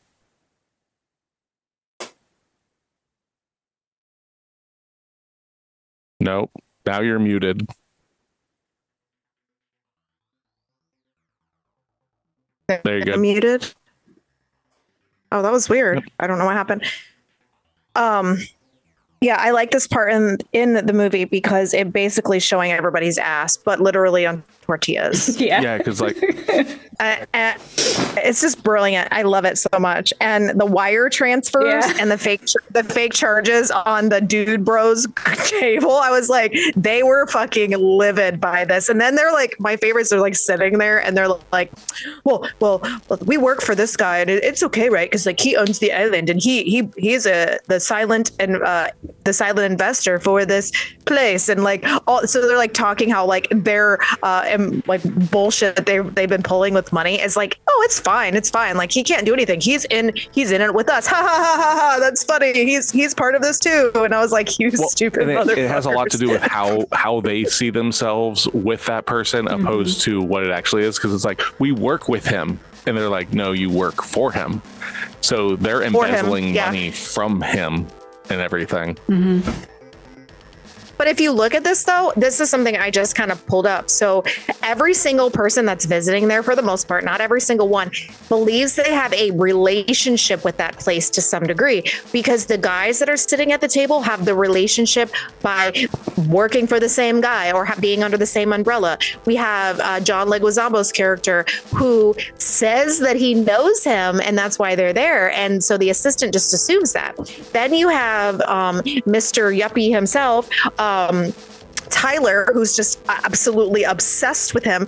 So he has this fawning thing, oh, he wants to know me, he whatever, and I've been waiting so long to be here. And then you have the food critic who obviously is well, he obviously cares and I obviously care because he wants me here to see his stuff because this is all for me, the ego of it. And then the people that were invited back again for the 11th time obviously have some kind of relationship built. So like there is this constant relationship with all of these characters in their own way. And obviously it feeds into the ego part of this storyline. And I like that because it's not like we're walking into something where these people are like blind. It's like they have some tie to it. And to add to the pride, the critic said, like when the taco thing comes out, that's what put him on the map. And she's the one that said that in her review. Yeah, there you go. It's that thing that like I fucking hate with critics and stuff is that they think that like certain critics, not all critics, but like this is this one in particular, that they think that the only reason that this person is famous because of their review. It's not that their accomplishments are their own, that I put them on the pedestal, and because of my yes or no, they became what they are now. So basically just aping off of their accomplishments are my accomplishments, and I fucking hate that. And I don't know if either of you noticed, but at some point she's also smoking. So her description of what she's eating isn't even accurate because that was brought up at the beginning from Tyler. That's she's true. Not even like a good critic because she's not fully experiencing stuff too. Yeah. Well, and then when we get to the part, so we get all this going on and we see, this one made me laugh really hard. This was the best part, is Calling Dr. Sunshine is on John Leguizamo's, his tortilla. And I was just like, of all the things that you could have put on somebody's like engraved on their tortilla, that is what you decided. Like brilliance, like so stupid but funny. And then the story we get later is why, but it's the best. It's so legit the most petty of everything. Yeah. And I'm here for that pettiness. Oh, it's great. And then, well, of course, this is okay. So Margot has an issue with the bread plate, right? So she's like, fuck this. I'm not eating this. And so Chef, kind of chides her. Then you come back and then she sees this going on of him taking the pictures. And she's like, he can't take pictures of you without your permission. And because he put Tyler's pictures on pictures of him taking pictures on his. And she's just like pissed about this. And Tyler obviously is like, oh, this is fine. I just love this. This is great. And he starts calling her a child because she doesn't get it. And like, there it goes with the ego again. And he starts talking to shit to her for wanting to send her food back because she's not partaking in this bullshit. So we have two different sets here back to back where she's just like, I'm not playing this game, assholes. Like, I'm not doing this. And she decides she's going to get up and go to the bathroom. And I love this part because the bathroom, like she goes down, she sees a door and she's like, what's behind that door? And they're like, something important, like, but that's what we're alluded to. And she goes into this beautiful bathroom and she just like steps up on a toilet, flips the thing. And you see this guy walking with these wings in the background. And she's just like up there smoking, like, fuck this. I ain't dealing with this. And Chef comes in, which she doesn't think it's him. But I love this because it's like, she really is a thorn in his side. Like she is foiling his plans and he's offended that she doesn't want to eat his food. And he asks who she is while we're in here. And she says, I'm Margot. And he says, you shouldn't be here tonight because he doesn't believe her. And I like that he just keeps calling her on her shit. Is this also the time where... No, it's not. Never mind. But going back just a little bit to what you're talking about when you're talking about John Leguizamo and the Calling Dr. Sunshine thing. John Leguizamo wasn't the original person that this was written for, this role. I really wish that this would have happened because we've got Voldemort as our chef. Our movie star was written for Daniel Radcliffe, Harry Potter. Nice.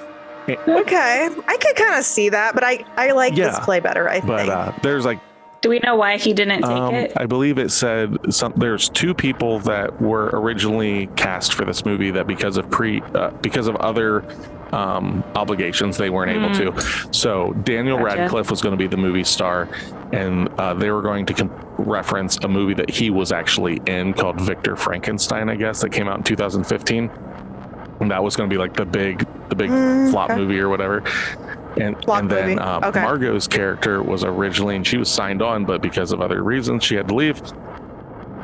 It was Emma Stone. Emma Stone was going to be playing Margot's character, which I like Emma Stone, but in this movie, I think there is no better person to play the role of Margot than Anya Taylor-Joy. She embodies this character perfectly. She does. I agree. If I watched it with Emma Stone, I think I would have been kind of, I don't know. I just can't see it in my head. Just like I can't really see Mr. Harry Potter going against Voldemort against anything in the menu. The meta thing of that would have been so great. Mm-hmm. I would have loved that. Oh my gosh. I think that would take away from the enjoyment of the movie and what it represents because you're too busy thinking about that. What if Emma Watson played Margot? Now that would be too much. That's crossing a line. We're not doing that. That would be too much. No, we're not having a family reunion here from Harry Potter. Oh, no, fine. Okay, so fourth course. So fourth course. Let's see what we got here. Oh, I have so much to talk about after this. Tell me. Okay, what's the fourth course, honey? My phone's being a dick. Dun dun dun. Fourth course, the mess.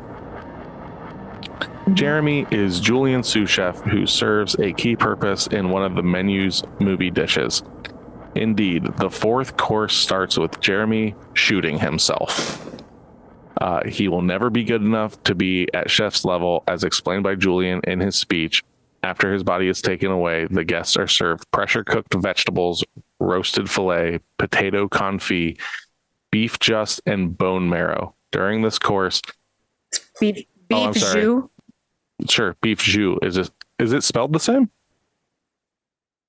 J-U-S it's J-U-S-T, what I'm reading. It's French. Well, yeah, I get that, but what I'm reading just says beef just. Okay. Anyway. Okay. Just. Yeah, that's a typo. Beef jus and bone marrow. During this course, the menu quickly takes a darker horror turn, which is soon followed by Richard's finger being cut off. The meaning of the mess is simple and clear. The pursuit of culinary perfection to please strangers puts chefs under tremendous, sometimes lethal pressure. Yeah, this scene is the scene. Like, this is where you build up to the storyline and you're like, maybe something's not gonna be so bad, and then this happens, and this is building the intensity. And I love it when he's like talking to him, he's like, you're good, but you're not great. And he's talking to Jeremy, who created this meal, and he kisses him on the cheeks, and the guy just pulls a gun out, puts it in his mouth, and blows his own brains out. Like, when I first saw this movie, my mouth about hit the fucking floor. And I was like, did they just do that in this movie? Like, we had no preamble for this. This is just legitimate, like, suicide in front of everybody. And I mean, you can see the character like getting choked up, and he's a little finicky, and like you don't know if he's just nervous because he's like put on the spotlight. But then like this happens. How Julian is talking to him is that like, you're good, but you'll never be as good as me. And it's not even in like a boastful way. He's just saying basically how I look at it when he's talking about that specifically is like, I've had certain things happen to me in my life that have gotten me to this point, and those were those luck or flukes or whatever, and you'll never get to be me. And then he even says like, are you envious of my life? Do you want my life? Do you want my career? And that's when Jeremy's like, no, I don't want it. And he's just like, take it away. And then boom, one foul swoop. And then everybody is like freaking out. But so I watched the movie the first time, and my mouth hit the floor, and I was like, did that just fucking happen? And then last night, we're sitting in the living room with Maya, and she hasn't seen this movie, so we're watching her. She's watching this, and she loses her shit, and she was like, "Oh my god!" So then today, I just happened to be upstairs when everybody else was watching the scene again, so I got to see it again. And Wesley was in there, and Jet was in there, and Noelle, I think, had already seen it. So like all these kids are sitting in our living room, and Maya, of course, already saw it last night. So we're sitting in there, and Wesley's eyes are humongous, like what just happened? Jet's face is like hitting the floor. He's like, that did not just happen. And I was like, I knew it. Like, this is the moment of that movie that kind of just punches you really hard and kind of sets down this course that is completely different than what we've kind of been on. And I absolutely love that, because it jolts you. It's where the movie takes its swerve. Everything up till now, it's just like a drama, like a weird, like dramedy almost. It's like, haha, but there's like a little tension, but whatever. And then this is like, boom, first act's over. We're in second act and shit's about to get real. And so and then the husband, he's like, I'm going to leave, or he's trying to get out of there for his wife, because everybody's freaking out. And I love this part too. He's like, I'm going to do something. Like he's gonna do something. And she's like, which hand? The maitre d', Elsa. She's like, so like she's surrounded by these big dudes with knives, basically just like support her. And the older man is like, what? And she's like, which hand are you going to do something with? And he's just kind of like, what again? And she's like, pick a hand. And he doesn't pick a hand. And she's like, left hand ring finger. And they literally put his hand down and they fucking cut his finger off. Like right there. And the ring falls to the ground and his wife gets on the ground and picks the bloodied ring up. And I just thought that was just so smart. Like, he's been a cheater. We've confirmed it with the tortillas. Confirmed it with tortillas. We did. And I just, it's so good. And then after this happens, then Chef wants to see Margot, and he wants to know if she's with us, like with them, as in like the chef and his crew, or he's with the rest of them. Like, he's giving her a choice because she doesn't belong there. And I loved this part, like they're talking, and I think it was in the kitchen at this time. And so she's talking to him and he's like, we're all going to die tonight. And I'm just like, what? And while all that's going on, the critic and all these people, like the people that are up his ass, so like the critic and stuff, are like, no, that's not real. This is all just theater. Like he's putting on. Yeah. As they're carrying away the dead body wrapped in body. And it's just like, they're just like, it's part of the menu. And it's at this point, I think Chef just is like, eat, like just yells out like to him to like commands that they do that. And while he talks to what's her name.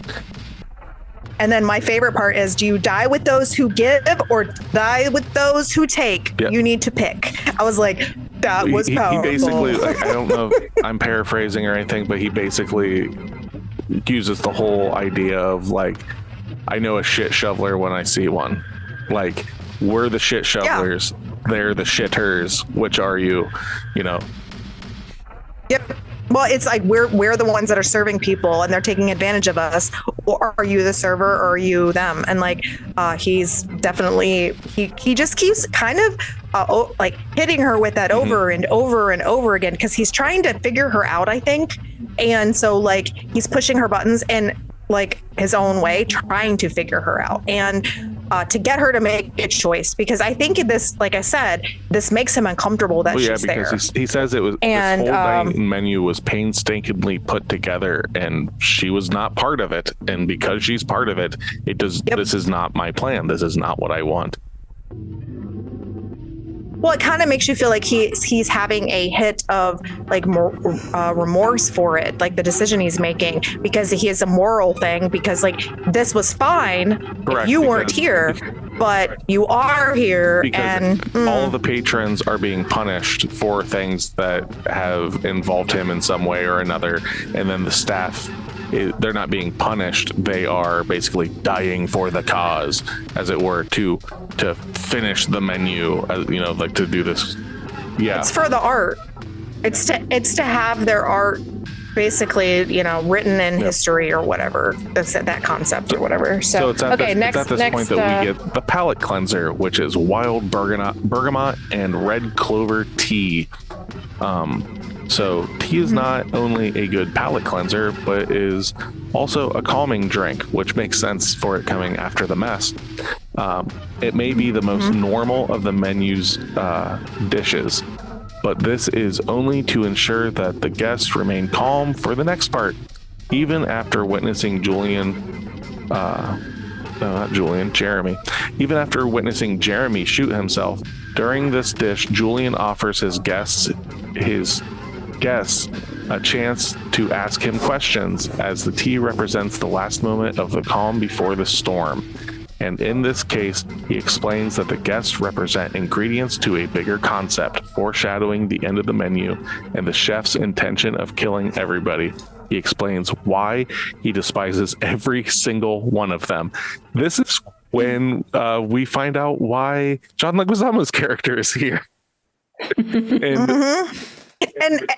that one's the one that's just what? You know, I've been Julian in this point where basically he's talking about, like, you know, it was a Sunday.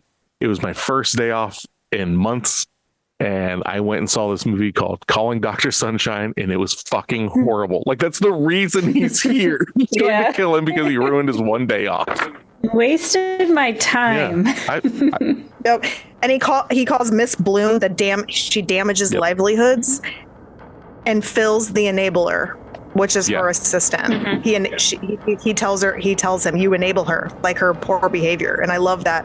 I like that he calls all of them out, so they're not questioning why they're there. My favorite was the married couple when he draws attention to them, like, you've been here 11 times, name one thing you've eaten.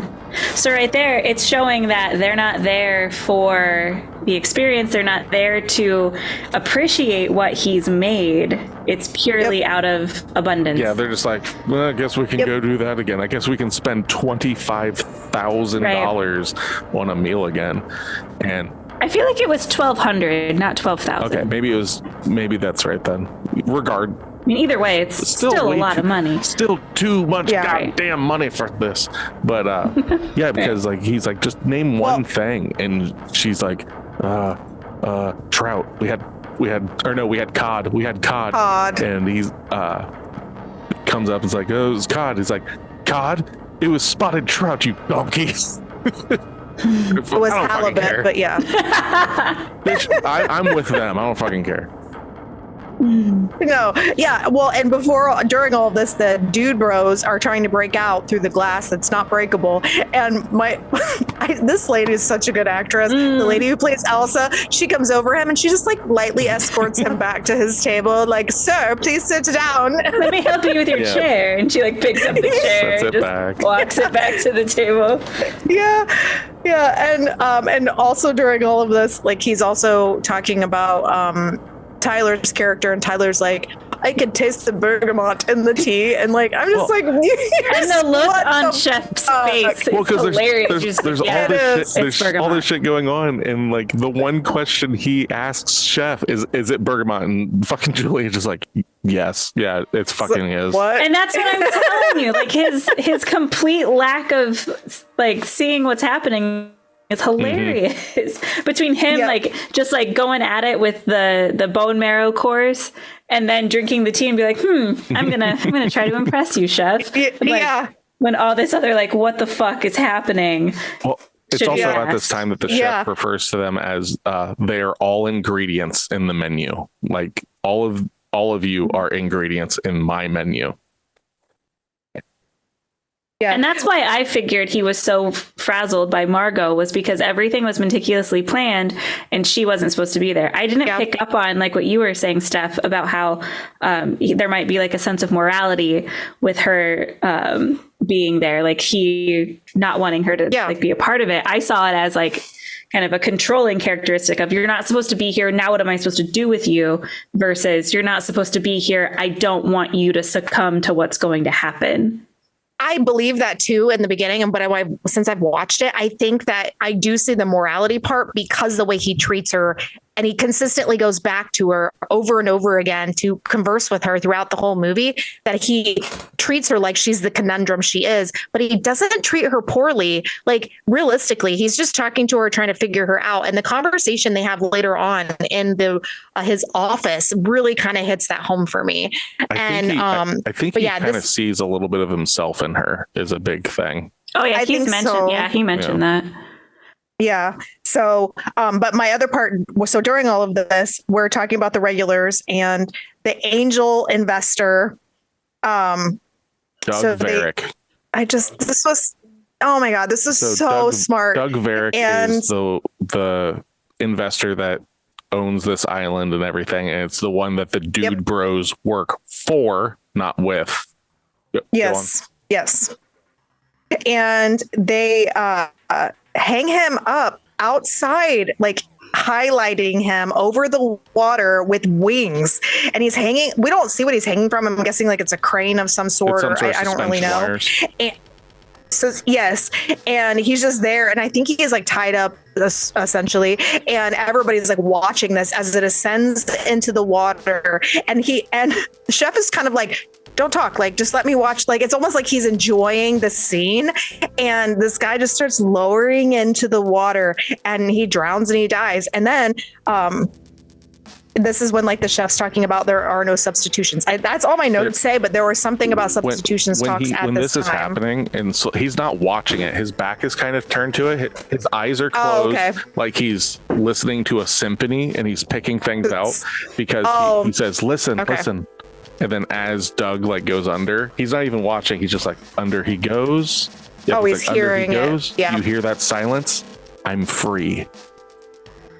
Okay, that makes more sense now. Okay, I just know that this scene was like him enjoying what is coming to fruition. Like he's severing these ties by literally murdering a man and drowning him to death, which again, kind of dark and twisty, but kind of also awesome. And I saw it as he once again didn't appreciate what the chef made, because didn't he mention at one point, that's where like the no substitutions come from. Like he would come to my restaurant, he would want something off the menu that was like different. He didn't want what I made him, and he would always do substitutions. Yep. So I see this part as hilarious because he's just like pounding on the glass like, we don't make substitutions. Yeah, and I get that. That's like true. When you are at the level that Julian is and stuff, you're going to get what they make. Like it's not that you're going like, oh, I'm going to go get the tacos or whatever. Like the point is like, this guy's supposed to be a great chef. Like that's why he's getting paid what he's getting paid, and why he's got all these accolades and stuff. Like he's going to make what he wants, and it's going to be fucking amazing. And to just Doug Varick is just like, I don't fucking care, just make me what I want. And it's just really a shitty way. Like, why even bother having this guy here? Like, you're squandering his talents and stuff like that. And it's just showing more and more how Julian is becoming disillusioned by his own fame, by his own talents, all this stuff. And he has lost his love. He's lost his love. I think that what's really happening here is that people are robbing him of his art form by trying to change him and not allowing him to embrace what he really wants. So he's no longer getting joy out of this because people aren't appreciating his art for what it is. And therefore he is becoming cynical over it because he's like, I want to do this thing. I make this art for other people to enjoy, but people are fucking dickbags. They're not enjoying it. Therefore I am losing my joy in creating for people. And then those same motherfuckers want to come in and tell me how I'm supposed to create. This is a perfect explanation for literally anybody who does art for a living. He even says that he tries to please those who can't be pleased. Yes. And I think that's the point of it. So instead of him, at this point, he's lost his joy because there's no, like, he obviously likes to do what he does, but at the same time, he's creating it for an audience. Like, it's not just for himself, and he's not getting anything out of it anymore because people are ruining this experience for him by trying to A, not appreciate him, and 2, controlling him. And I feel that so hard sometimes because of my job. So I get it. And I think that's why I resonate with this movie so much, even though I would never want to murder a bunch of people. But this is, that's why I like this a lot. I thought it would hit for most people who could understand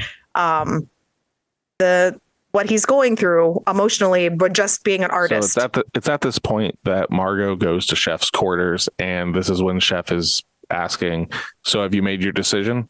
Are you part of the staff? Are you part of the shitty, like the shitty elite that are out there? He calls them the shit shovelers. Yeah, like that's where it is. So he does actually use that. Yep. Yeah. And then they're sitting there and they're talking, and he's like, the guy that's in there, and this is I know. Yeah. Can you hear them? Can we? I can. What's that? Can you hear them?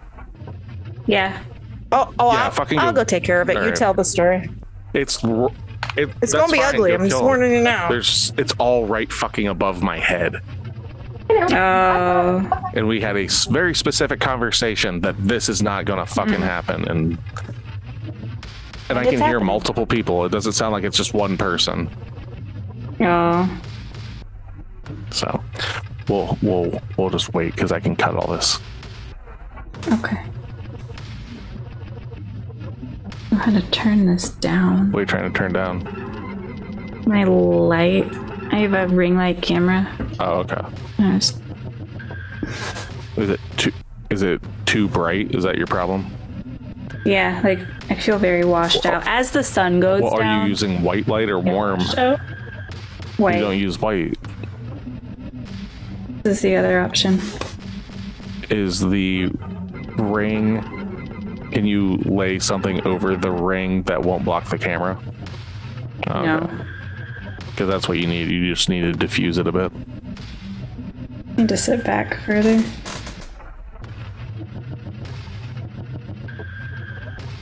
All right. Are they murdered? They properly murdered? I walked up there and first thing I said, do you want to die now or do you want to die later? And they were like, Of course, what? And I'm like, yeah, what are you doing? Well, what? Yeah, you're running through the fucking house, dudes. Like, let's not do this. We had this conversation. Oh, okay. I was gonna say I could tell like that it was so fucking noticeable. Like I could tell it was more than one person. It was just like the dogs and multiple people, and I was just like, "What the fuck is going on?" It'd been happening through the recording, and I could tell it was like one, and it's like, okay, fucking chill. But this was just like a cavalcade going. I'm like, "Are you fucking serious?" Yeah. Okay. So yeah. So we'll start from the shit stirs, and then this is when we find out that Margot is a sex worker and has that's how she knows the old man and everything. Well, and she doesn't want to talk about it because he was like, oh, it's something bad, right? And she's like, no. She's like, she just is very matter of fact. She's like, no, he just wanted me to like something about masturbating while I sat there. But the really weird part about it was that he wanted me to tell him he was a good dad because she looks like his daughter. Yeah. Like creep factor times 1,000. Like, it's one thing to have a guy masturbate in front of you. It's another thing to, God knows I've had my fair share of men masturbating in front of me. That's nice to know. Thank you for sharing. This has been my TED Talk. Yeah. That's it. Welcome to my TED Talk. Yeah. So, my notes get kind of strange here, so I'm just gonna start reading them and you jump in.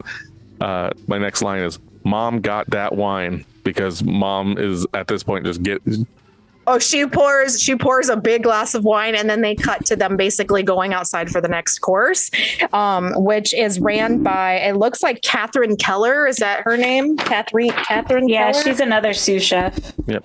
Yes. And this is her telling her story on how our chef tried to get with her and then treated her like dog shit when she basically rebuffed his advances, or however you want to say it. She didn't want to do him, and he was not happy about that. And this was called I love this. This is so fun. The name of this course is called The Man's Folly. And she basically, chef is like understanding that he was shitty behavior, and she takes a knife and stabs him in the leg. Or I mean, it's kitchen shears. Sorry. It's kitchen shears. That's right. So it's very similar to what he did to his dad. It's in Taco Night tacos. It's the exact same scissors. Yep. Yep. So she stabs him in the leg with it, and he apologizes to her for his indiscretion. Yep. So Man's Folly, which is Dungeness crab, umboshi, yogurt whey, and kelp. For the 6th of the menu's movie dishes, everybody is invited to leave the restaurant and step outside on the island. This dish is not introduced by Chef Julian, but our sous chef, Catherine. In her speech, she recalls how what you said, his advances and stuff. Yeah. As for the course itself, it's called Man's Folly and is only served to the women. As the female guests are led back into the restaurant, the men are given the opportunity to escape, showing how willing they are to run away and selfishly abandon their close friends, bosses, or significant others. At their tables, from the Dungeness crab to the fermented yogurt, the women feast on the representation of the pretentious insecurities of toxic men. Made with mostly ingredients from the sea, it also symbolizes the futility of trying to escape. As these men go running off into the woods and stuff and are given like a 45-second head start, most of them run off except for Tyler. Tyler's just like hanging out with the women. And it's like, He's like, I want to see what they're happens. like, no, you go as well. And he's like, oh, okay. And he just kind of walks off. You never see him get captured because I'm pretty sure like they just got him and he comes back. The ass sucker of the critic though is the last one found. And he's given like this like egg dish because he's also found in a hen house. And I love how the window just comes down with a hand. Yep, and it's Elsa. Yeah. I believe it's Elsa again. She like, no. No, I don't know. I think it was somebody else. It was a guy. Because the guys were the ones that were chasing the guys. But Nick, I think you're right. Tyler doesn't go far because you see him like peering in the window while the women are eating. Oh, no, I didn't see that. No. Yeah. No. That's to a window of him just like looking through. Well, at the end, when he's talking to Margot, he's like, "What did you have?" Like he's just wants to eat all the foods. But so these women are sitting around this table, and I love this. Like, you think it's gonna be like this kumbaya feel because they're like these women just hanging out, but then the critic lady is like, "This is so good," because it's the sous chef, Her dish, her creation. Her dish. And so she's trying to like ass kiss, trying to say like, well, maybe she'll let me go. Maybe, I can get you a restaurant. I can do all of these things. And we just have to get rid of the killing everybody at the end part. Right. And that's when the sous chef is like, that was my idea. Yeah. Yeah, it doesn't work if you all live, is what she says. And I was just like, holy shit, this lady's dark. But what's better about this is that when this critic starts giving her like basically patting her on the back for her mastery in the kitchen, she gets teared up and like has to have a moment to herself. And then all the other women are like, yeah, it's great, so good. And they're like egging, like it's almost like this weird like women in a fucked up way, uplifting other women in a very shitty situation while the guys are outside running from other men. And it's like getting caught in the water trying to get away. And like they're all coming back all fucked up. And like and John Leguizamo's character, when he comes back inside and he was like, oh, I failed, I tried. He's just huffing and puffing. And I was like, this is so good. I like this scene a lot. It was interesting. One of the dude bros has commandeered like a little like diggy raft kind of thing. They fucking hunt him down or dragging him onto shore and stuff. He's like, no. And this is also when we find out that Margot's name isn't really Margot. Her name is Erin. But so then all the men are ushered back into the restaurant and everything. And this is when Chef walks up to Tyler and asks, why are you here? And Tyler says, I want to experience your food. And this is when Julian kind of lets the cat out of the bag a little bit here. Margot's sitting at the table. Well, Erin, we'll call her Margot though. Margot's sitting at the table there with Tyler and says like, well, you knew that everyone was going to die at the end of this. And Margot's like, what? Like, what the fuck? And that's not exactly how it happened. She climbs across the table and punches him in the face. I was getting to that, but like you get this like what? And he's like, like, and then this scene wasn't actually written in the script of her crawling over the table and punching him in the mouth. That was Anya Taylor-Joy saying like, this is what would fucking happen, and she's right. Right. That's true. That's what I would have done. That's true. Like he sentenced her to death because of his ego, and he wanted to experience this with this chef. And the chef tells him like, he gave Tyler access to his world. And like over these months, basically knowing this, leading up to this. So it's not like he just randomly found out. Like, he's known this for an extensive period of time, so he could have direct access into the chef's world. Like, he's been sharing the menu with him from what it sounded like. He's been sharing all these things with him. And that in itself is very eerie. I think the most evil person in this movie is Tyler, because he is the only one. He's the only one that knows how this is all going to play out, and besides the other cooks. But like, he's the only patron that knows how this is all going to play out.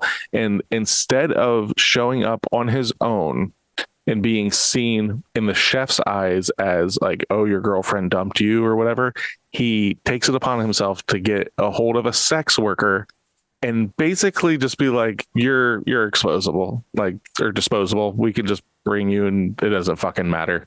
And he had to have somebody else.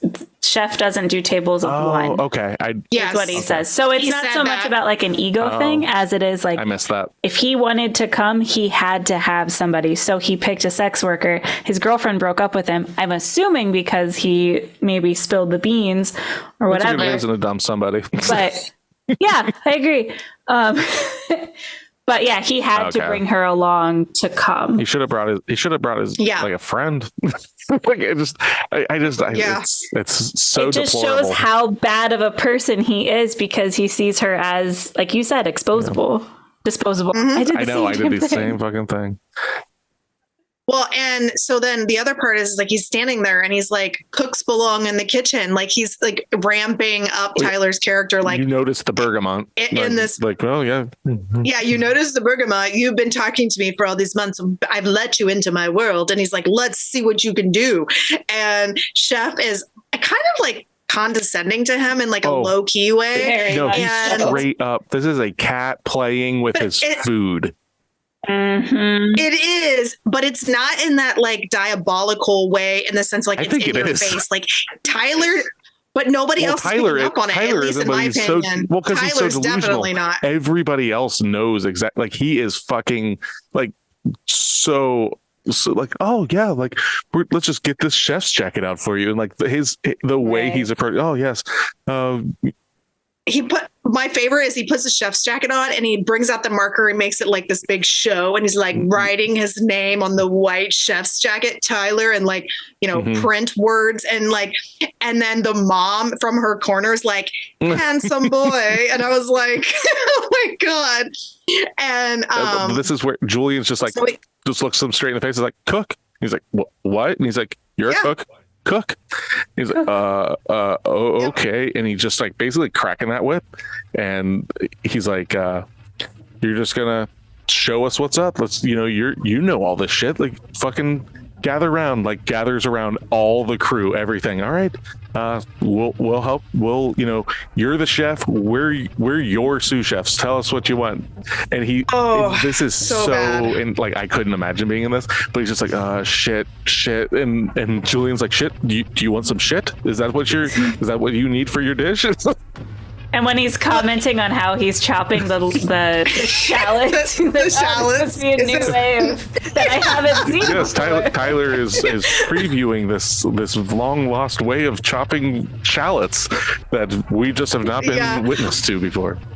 Right. Well, he cuts leeks first, right? And then he's like cutting these shallots. Doesn't even take the outside skin off. It's just insanity. Wash the leeks. They're full of sand. Like, it's gonna be a mess. And then he like, was it lamb? And he just like throws it into a pan, and then it's like, it's done. Because he's like, is it done? I can't even remember exactly how it is, but he's just like, I think it's done. He's like, you think it's done? He's just like, you, as a chef, it's done. Like, it's one of those things. He's like, I think it's done. It's like, oh, great. Yeah.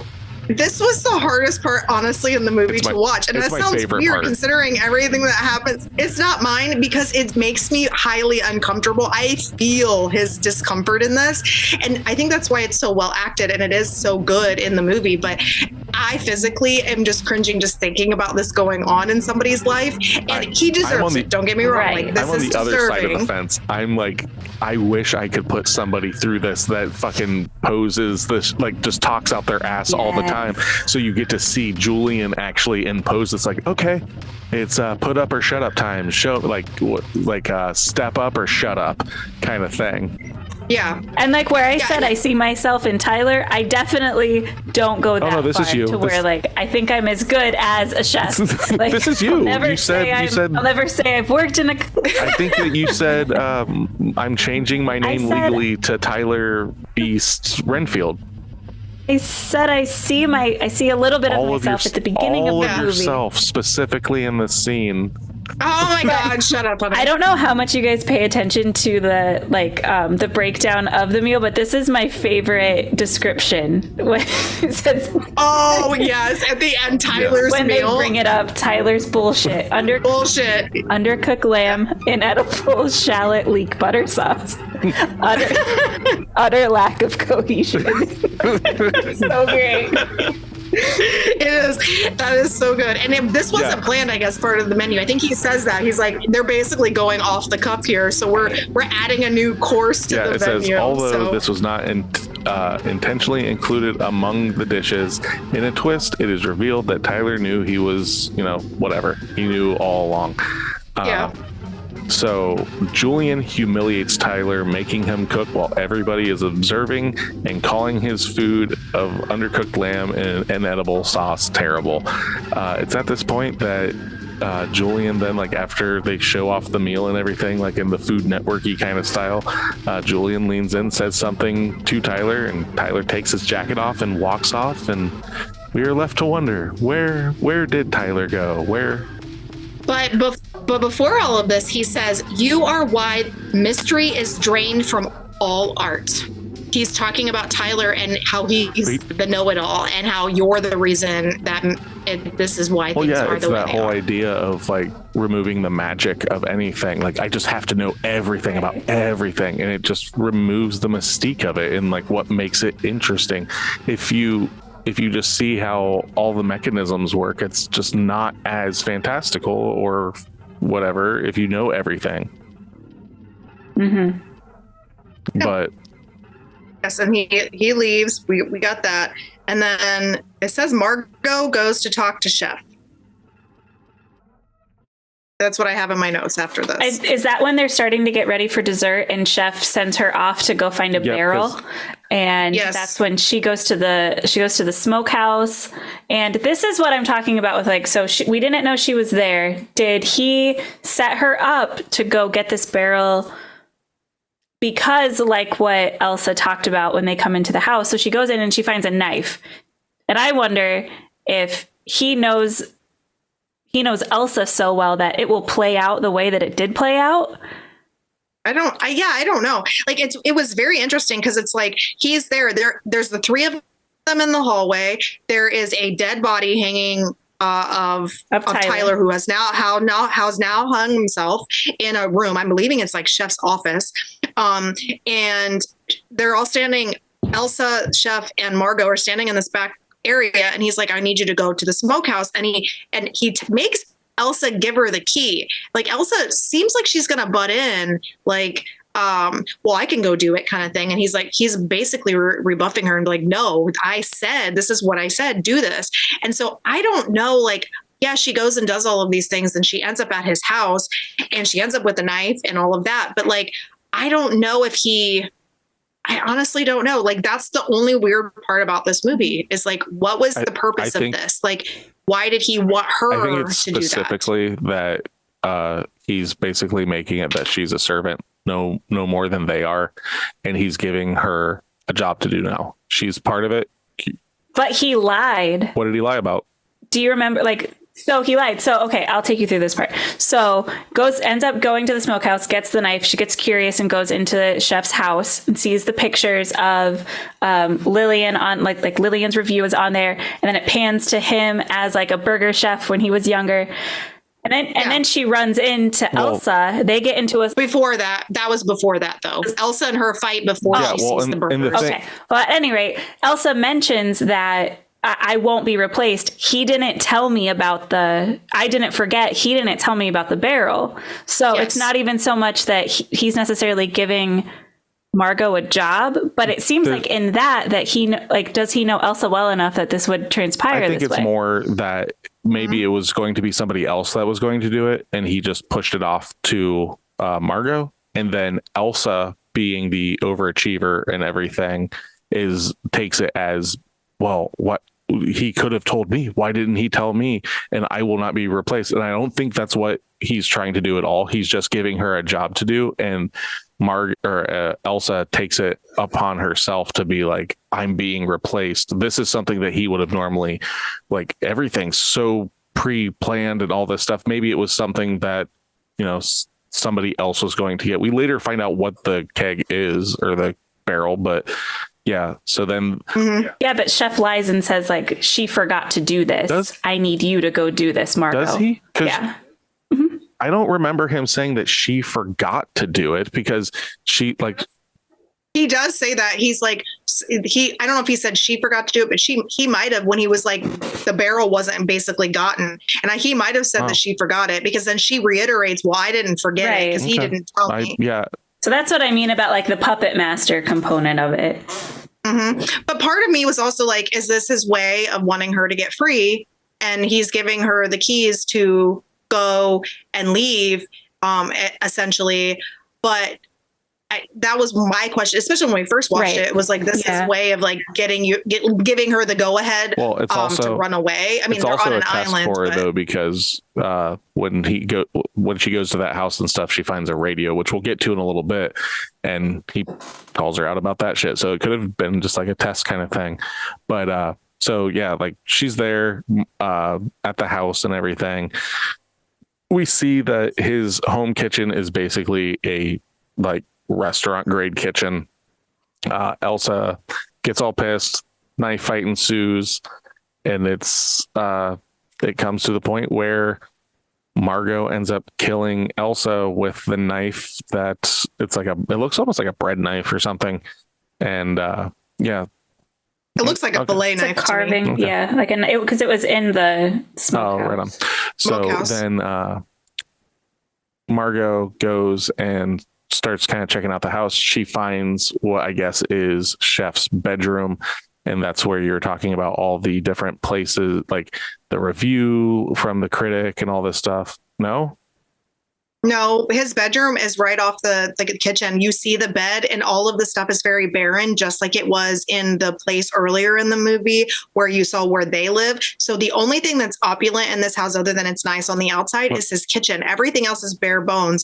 And so you kind of go into this room, and this room is more like a museum of, like, you said it was his bedroom. It's his bedroom. It's his bed, and then on the walls there's just a couple things. It's not like. I think his bed is in the living room. I don't believe so. Mm-hmm. It is. It's off to the left. Whatever. Yeah. Anyway. Yeah. But so, like, it's a museum to himself and everything. That's what I've got written down. But the big thing is I've got it here. Hamburger Howie's. Yeah, but there's more to it than just that. So a newspaper article in the chef's room shows that he once worked at a restaurant called Tantalus. Tantalus is the name of the character in Greek mythology. He invited the gods to his home for dinner, but tricked them into eating a stew made from the meat of their own sons, whom he had murdered and dismembered in order to test their omniscience. When the gods realized what he had done, they cursed Tantalus to stand in a shallow pool of water under a fruit tree. Anytime he would raise his hand for fruit, the tree branches would rise beyond his reach, and anytime he would bend down to drink the water would recede. Much the same way the chef has served the elite, the gods, and sacrificed his dream, his craft, and now all food and drink is meaningless to him. So that's the name of the restaurant that the critic talks about and stuff. Okay. The one where she made him, you know, whatever she said, because of his chicken. Okay. That makes sense. Also, and then we goes find to the out other that ones. Chef hails from Waterloo, Iowa, home of the infamous serial killer John Wayne Gacy. Both had working class alcoholic fathers who frequently beat them. Chef started his career making fast food cheeseburgers. John Wayne Gacy started his career making Kentucky Fried Chicken. Margot eats the burger and fries that Chef makes and assisted cooking before she leaves. John Wayne Gacy's last meal before he was executed was French fries and a bucket of fried chicken from KFC. Oh, okay. And in that room, we also see the picture of him making his Hamburger Howie's Employee of the Month picture of him as chef when he was younger. And he's smiling in this picture, which I love because you don't see him smile. No, it's obviously him and whatever, but it's not the same person. Like, the chef that you see before you in the movie is a broken man, and in that you can see that he's still like has hopes and dreams. And and then she finds a radio in there and calls out to get help. And before this, we missed this part, which isn't like a whole bunch, but we were talking about when Margot goes to the smokehouse when he leaves her, and Chef re-enters the area where all the people are, and the actor addresses Chef. And he was like, do you want to know why you're being punished? So this is the time we actually find out about how he saw the movie of the calling Dr. Sunshine movie, and how he hated it, and how what we had just talked about earlier. And then that's when the assistant he was like, what about her with the assistant? Because she isn't like necessarily bad. And then he was like, oh, okay, well, where did you go to school? And she's like, Brown. And he was like, okay. And he was like, do you have any school debt? And she's like, no. He's like, you still die. Shame. I like that. And I love that. Yeah, it was great. So she calls on that radio, but we don't see any of that. So we don't know what the conversation is. It cuts back to us being in the building with all of the patrons, customers, and it's a birthday for one of the dude bros. As Margot is allowed to leave at the end of the menu, it becomes clear she is different from the other guests as Julian asks Margot for help with the dessert. So, where is it? Whether this was previously planned or just a way to buy some time before Margot returns, it's simply hilarious to see the murderous staff giving a guest a cake and even singing the birthday song like a normal restaurant. There's no other reason to it than that. Like, it's just like, because one of the guys is like, yeah, we called ahead and said it was your birthday. So they ended up making a birthday cake for him. And they're just like, what the fuck is going on? So, the birthday cake is entered the chat, and then Margot shows up and has the barrel.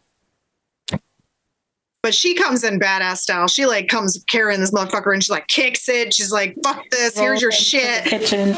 Yeah. Yep. She's like, take your shit. I love that. Cause it was like, I'm following your orders, but I'm not following your orders. I guess. There's a line. I can't remember exactly what starts him to talk about this or whatever, but Julian makes a statement about like, I am a monster. And he's like, I am a whore. Like, he's like referring to the fact that, like, you know, he is monstrous and like what he's doing, but it's not that. Like, I'm being used. Like, that's kind of like how I read it from that. And then where are we at? Oh. A boat arrives and they have to pretend like nothing is amiss. Because the Coast Guard Dale comes to visit. So her call goes through and he comes and shows up, and Chef's like having a conversation with them and is like, do you want to be the person that makes an innocent man die because you don't sit here and pretend like everything's okay? And although as if like somebody wouldn't walk in and see all these people fucked up because like they were out running in the woods and like all of these things, and we got a guy missing a finger, like all of that. But they have to pretend this, and Chef like lays it on pretty thick, like, you know, play the part, or I'm gonna kill him, is essentially what he's saying. Yeah. Right. Yeah. Do you want to kill an innocent man? Yeah. When the guy comes in, he like asks like, anyone call for 911, and everyone's just kind of silent and everything. And then he notices across the way, he sees John Leguizamo's character. And he's like, hey, are you? And John Leguizamo was like, yep, I'm that guy. Like, you notice me. He's almost like you, like, oh, maybe you can save us in a way. Like in his head, you can see it like, oh, this dude notices me. Maybe this is my way out. And the boat captain comes up to him. He's like, oh man, my wife and I loved you in that movie, Calling Dr. Sunshine. Can I get your autograph? And he's like, oh yeah, man, yeah, totally. Signed. No, Chef, it like insists that Dale gets his autograph and makes it really awkward. That's right. Yeah. And Shep is the one that gives them the pen. Right. So this is where in the movie where we were talking, like, what does he know or what doesn't he know? Right. Because we find out, spoiler here, Dale, the guy that shows up, is in on it, and he isn't actually like the Coast Guard guy, or if he is, he's not actually like there to get in anybody trouble, or to help anybody. So obviously the call goes through, and he has that radio in his house, and he knows she has the key and all of this. The thing though about that kind of radio though, and I didn't notice until I was doing research, because I thought it was like a shortwave radio that could get out there. It isn't. It's just like basically for the island. It's like a CB kind of thing.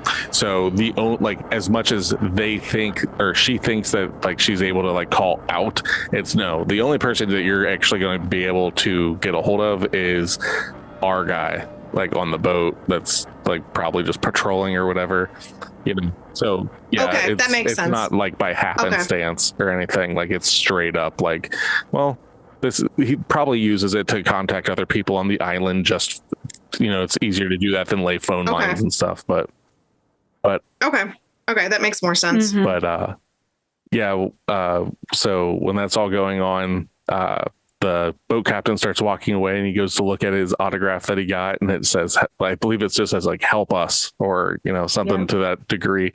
And he turns around, they're all like, he like points the gun at Julian, is like, put your hands up and everything, and everyone's like, yeah, he fucking did it. He's the guy. He's fucking crazy. All this stuff. And the captain takes his gun, like starts pointing it at the birthday guy, and starts walking up closely. And then you find out that the gun's actually a lighter. He lights the birthday cake candle, and we find out that the captain was actually part of the kitchen staff, as he disrobes and puts on a chef's jacket and goes into the kitchen to start working. And this is where we get our final course, or we get ready to get our final course anyhow, because at this point we're getting ready to, but Margot collapses. So Margot is taking on, like, she's like, I'm commanding this room in a way. So every single time that a course has happened, the chef has clapped, and now we're getting a supplemental course. So yep. And Margot, she stands, like, she's like, I don't like your food, and I would like to send it back. Like, she is standing her fucking she's like, ground. I'm still hungry. Everything you've given me has been kind of garbage, and I want a cheeseburger. Like, it's a little more nuanced, but like, he's like, what you want? So it's like, yeah, I want a cheeseburger. It's like, how? Well, no, she's talking about how for starters, you took the joy out of eating, because the whole thing, it was like pretentious bullshit. And then when I eat your food, it tastes as if it has made with no love. And he was like, no, we all know that the ingredient of all food, the main ingredient is love. And she's like, no, you cook you cook with obsession. You do not cook with love. And he is like riveted by her in a weird way when I watch it, because I just rewatched that part today, and I love this part. And then he's like, you know what I'd really like? And he's like, what? And she's like, well, what do you have? And he's like, we have everything. And she's like, I want a cheeseburger, a real cheeseburger. And then he's like, I'll make you the cheeseburger your parents could have never afforded, or that your parents could barely afford. And like the greasy, diner burger concept. And he's like, do you want, like, what did he say, julienne or crinkle cut fries? And we don't know until she gets served with the meal what's been chosen. But like, you watch him get this joy of just making this very basic, delicious fucking looking burger. And I love the simplicity of this, because it breaks down how it's just a burger, guys. Like, it's not fancy food. It's not pretentious. It's about as simple as you can get. And he's smiling as he's cooking it. And I think that's the first time that we ever get any uplifting music too. Yep. This is the first time that you get any of that, because like, so when he's asking like her order and stuff, it's basically his mannerisms and stuff come way back to, instead of being this elite chef, it's very much coming up to the table with a pen and pad. Like, how would you like your burger? Medium. What kind of cheese? Yeah. American cheese. Oh, well, that's the best cheese for a burger. It melts without breaking. Yep. And then he just goes back. You get this kind of uplifting music as he's smashing down some burgers and everything. It comes out on a nice sesame seed bun with some crinkle cut fries. And I got that burger looks so good. And Anya agrees. Margot takes a bite out of it, and chef's like, so is it good? She's like, not bad. And she has resurfaced his love for cooking, that in a way, like this is like the first time that he's had joy cooking. He doesn't say it, but you can tell like this is the first time that he's enjoyed cooking for someone in many, many years. And he says, thank you for dining at Hawthorne. And she's like, thank you for everything. And enjoy your gift bag, goodies, Barrett's finger. Like there's like, that's different. That's different. Yeah. She asks for the burger to go, almost as like a little nod to, so can I go while everyone else here gets murdered? Correct. And he lets her go. And I think and that's the time where like before, I can't remember exactly what I said before, but like the morality. I feel like he doesn't decide to let her live until she calls him out and like brings him back to reality. Like giving him his love of cooking back, at least for that moment, was her reward, and her reward for that is to be able to live. Yes. Well, my favorite part about that is he almost has this innocence to him at this point. Like he has this like shy, waiting to see if she loves it feel like what you would have if you're feeding somebody something that you've made with love that you really want them to enjoy. And he's like, biting his nails, not really, but like he's waiting for it. And she even says, now that is a cheeseburger. Like it's like, or maybe he says that, and then she's like, well, with like what you said to go, like she was like, she doesn't just be like, can I leave? She's like, I think my eyes are a little bit bigger than my stomach. Like she plays that up. Like, I'm not leaving and taking this with me because I'm running away, which we know she is, but she's just playing it up like, I can't eat anymore. Right. And I love that. But yeah, I think that you kind of get that light bulb moment from him. And he's like, she puts a $10 bill on the table and takes a little doggy bag he makes for her, and with the gift bag that has the stuff in it. Locally sourced granola. And then he starts. That's for the other people. But he starts like, he gives her that, and then he starts saying like, don't forget your gift bags. It's with locally sourced granola. Yep. One of Barrett's fingers, which is like the husband that got his finger cut off and everything. So she ends up leaving. And it's at this point that we get onto the dessert course, which the dessert course is s'mores. So while this is going on, so I've got a couple different things I need to kind of get at, because this is all happening at the same time. He's talking to them about, how all of these gross items, this like heavily processed chocolate and this horrific marshmallow fluff, and yes, that you would agree with. All these things that, when brought together through fire, make a delectable confectionery thing. And he, like, while he's saying this, the staff is putting these marshmallow vests on people and putting like marshmallow chocolate hats on, like, not fake, real things. And he says, you represent the ruin of my art and my life. Now you get to be part of it. And that's my favorite quote of his, is the fact that like, you all are here because you have ruined everything that I have loved. I used to love to cook, and because of your pompous bullshit, I can no longer, you have ruined my love for the only thing that I love. Because when he's talking to Jeremy earlier during the mess and everything, he's basically talking about like, this is all I've ever done. And not just like all I've ever done is cook. I have like, 20-hour days, like all this crazy stuff, basically saying like, in a way, like, you know, no time for family, no time for relationships. This is everything. And when this is everything, and like the population that you serve do not appreciate it, or are overly critical for no real reason other than for their own selfish reasons and stuff like that, there's nothing left. Fuck this.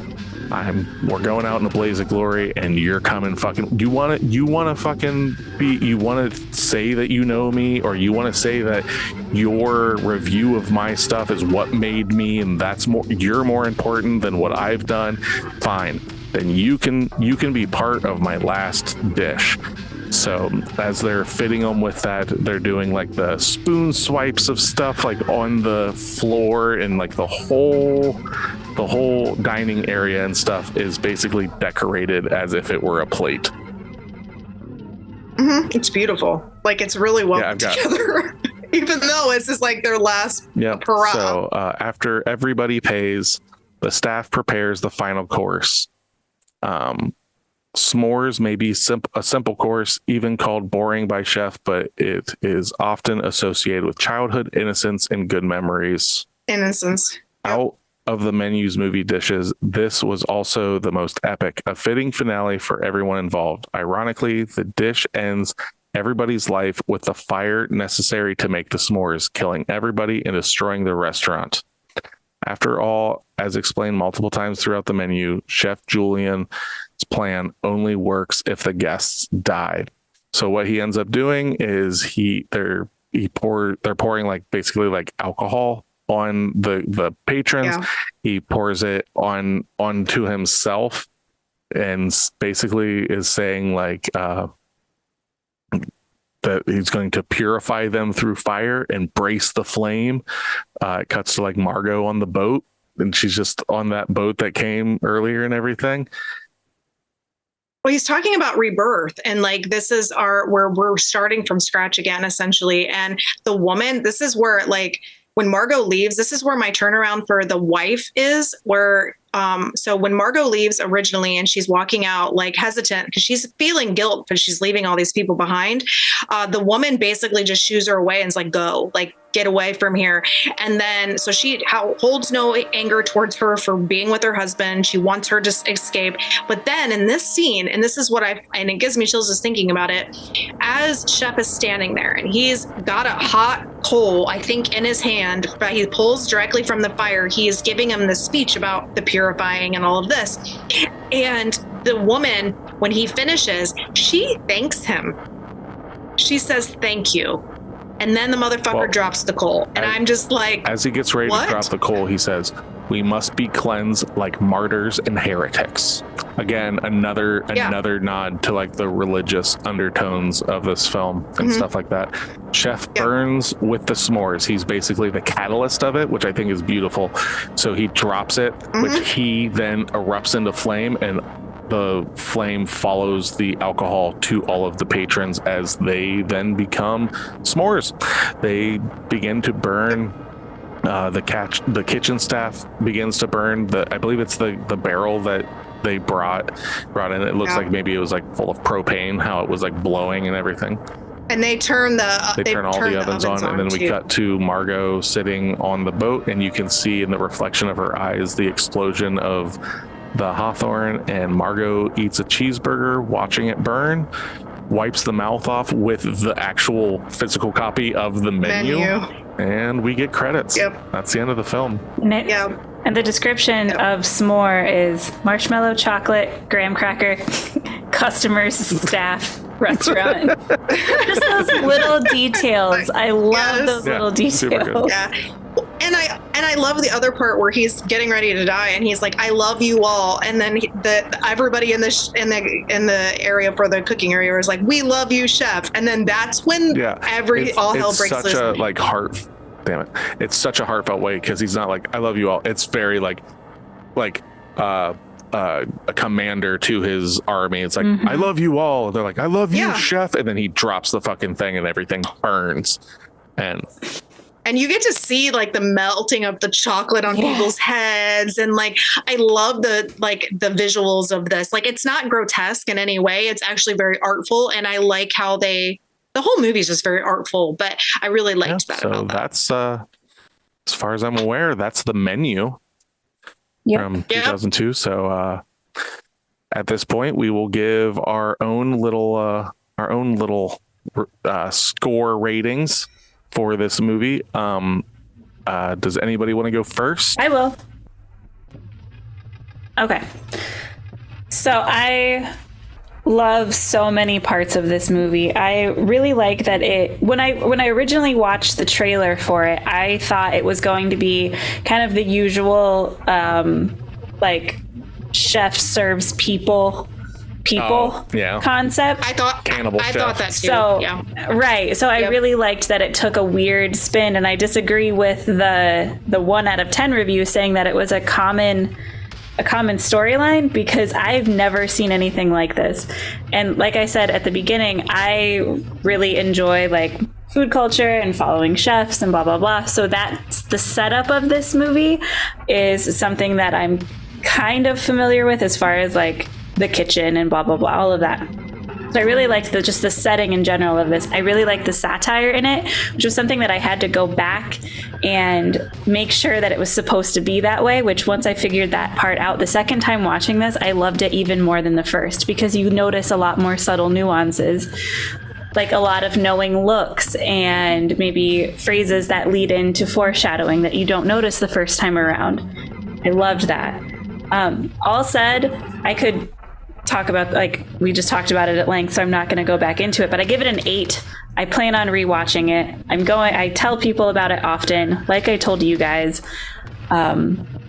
The casting in it is really good. The character development is just enough.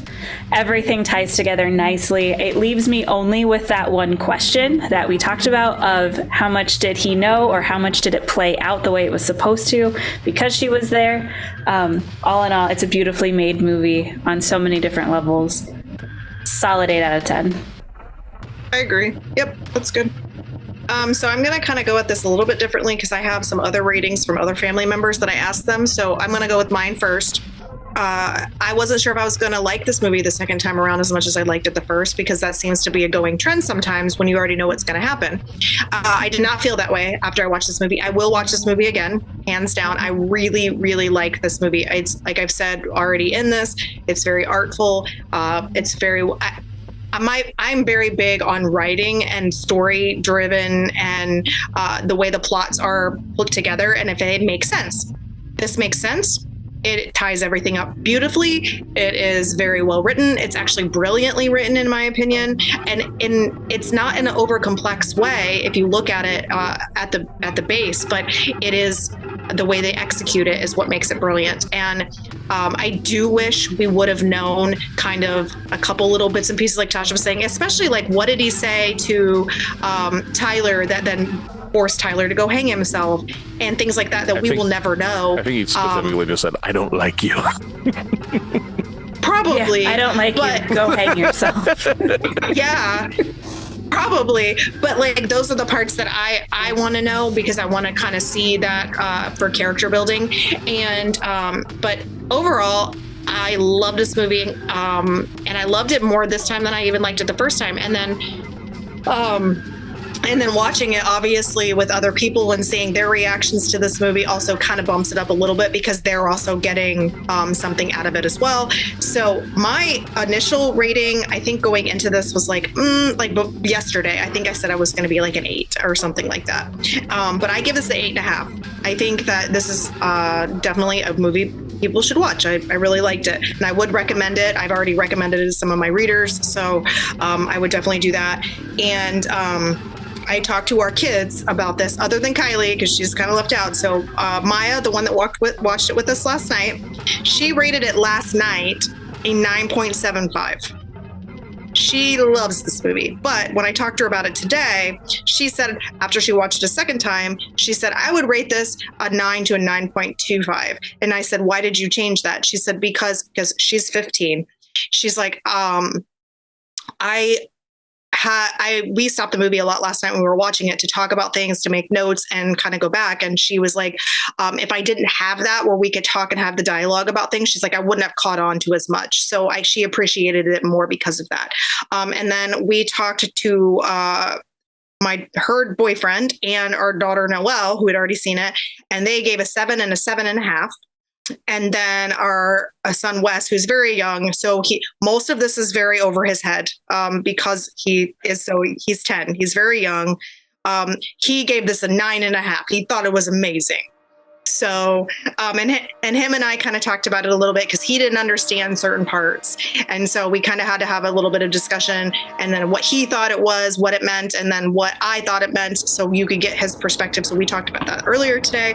But yeah, my rating's at 8.5. And I think that all the other people who've watched this that we know have kind of, they agree. They really like this movie. I'll make mine short and sweet. I like this movie. I enjoyed watching it the second time to see like more little things here and there, like, oh, I didn't notice this look, or I didn't notice that, or things of that nature. Researching this was a lot of fun because of the researching and rewatching it critically and stuff. I'm not 100% sure. I'm not going to rewatch this anytime soon, personally, just because maybe in a year or something I could throw it on, or watch it, like maybe throw this on during Thanksgiving at mom and dad's house and love it, see what they think of it and stuff. I would watch it in that circumstance. For my own personal reason, though, to watch it, it's going to be a little bit, just because I've seen it twice in the last year, and then doing all the research and stuff. In a way, kind of like Chef Julian says, it loses its magic when you know everything about it. For this movie, it kind of does that for me in a little bit. By no means does that affect the scoring of it. I'm not docking at points because of that or anything, but my rewatching of it is definitely muted a little bit because of that.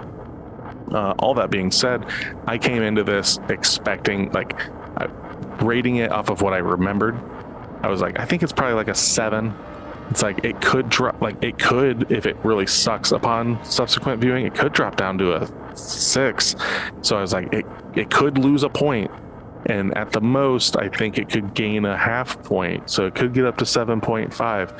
And then after doing all the research and stuff like that, I was fighting with, is it a 7.5? Is it an 8? So I'm actually going to split the difference of that, and I'm going to give it a 7.75. I don't know if I will, not that I'm never going to rewatch this. I don't know if I will. It's not, I don't love it as much as you guys do, it seems, a little bit, but what's not splattery and goofy enough for you? Well, no, realistically? I mean, yeah, for that reason, it's not, there's nothing, the narrative is there. The story is pretty tied up and everything. After watching it a few times and stuff, you kind of get it.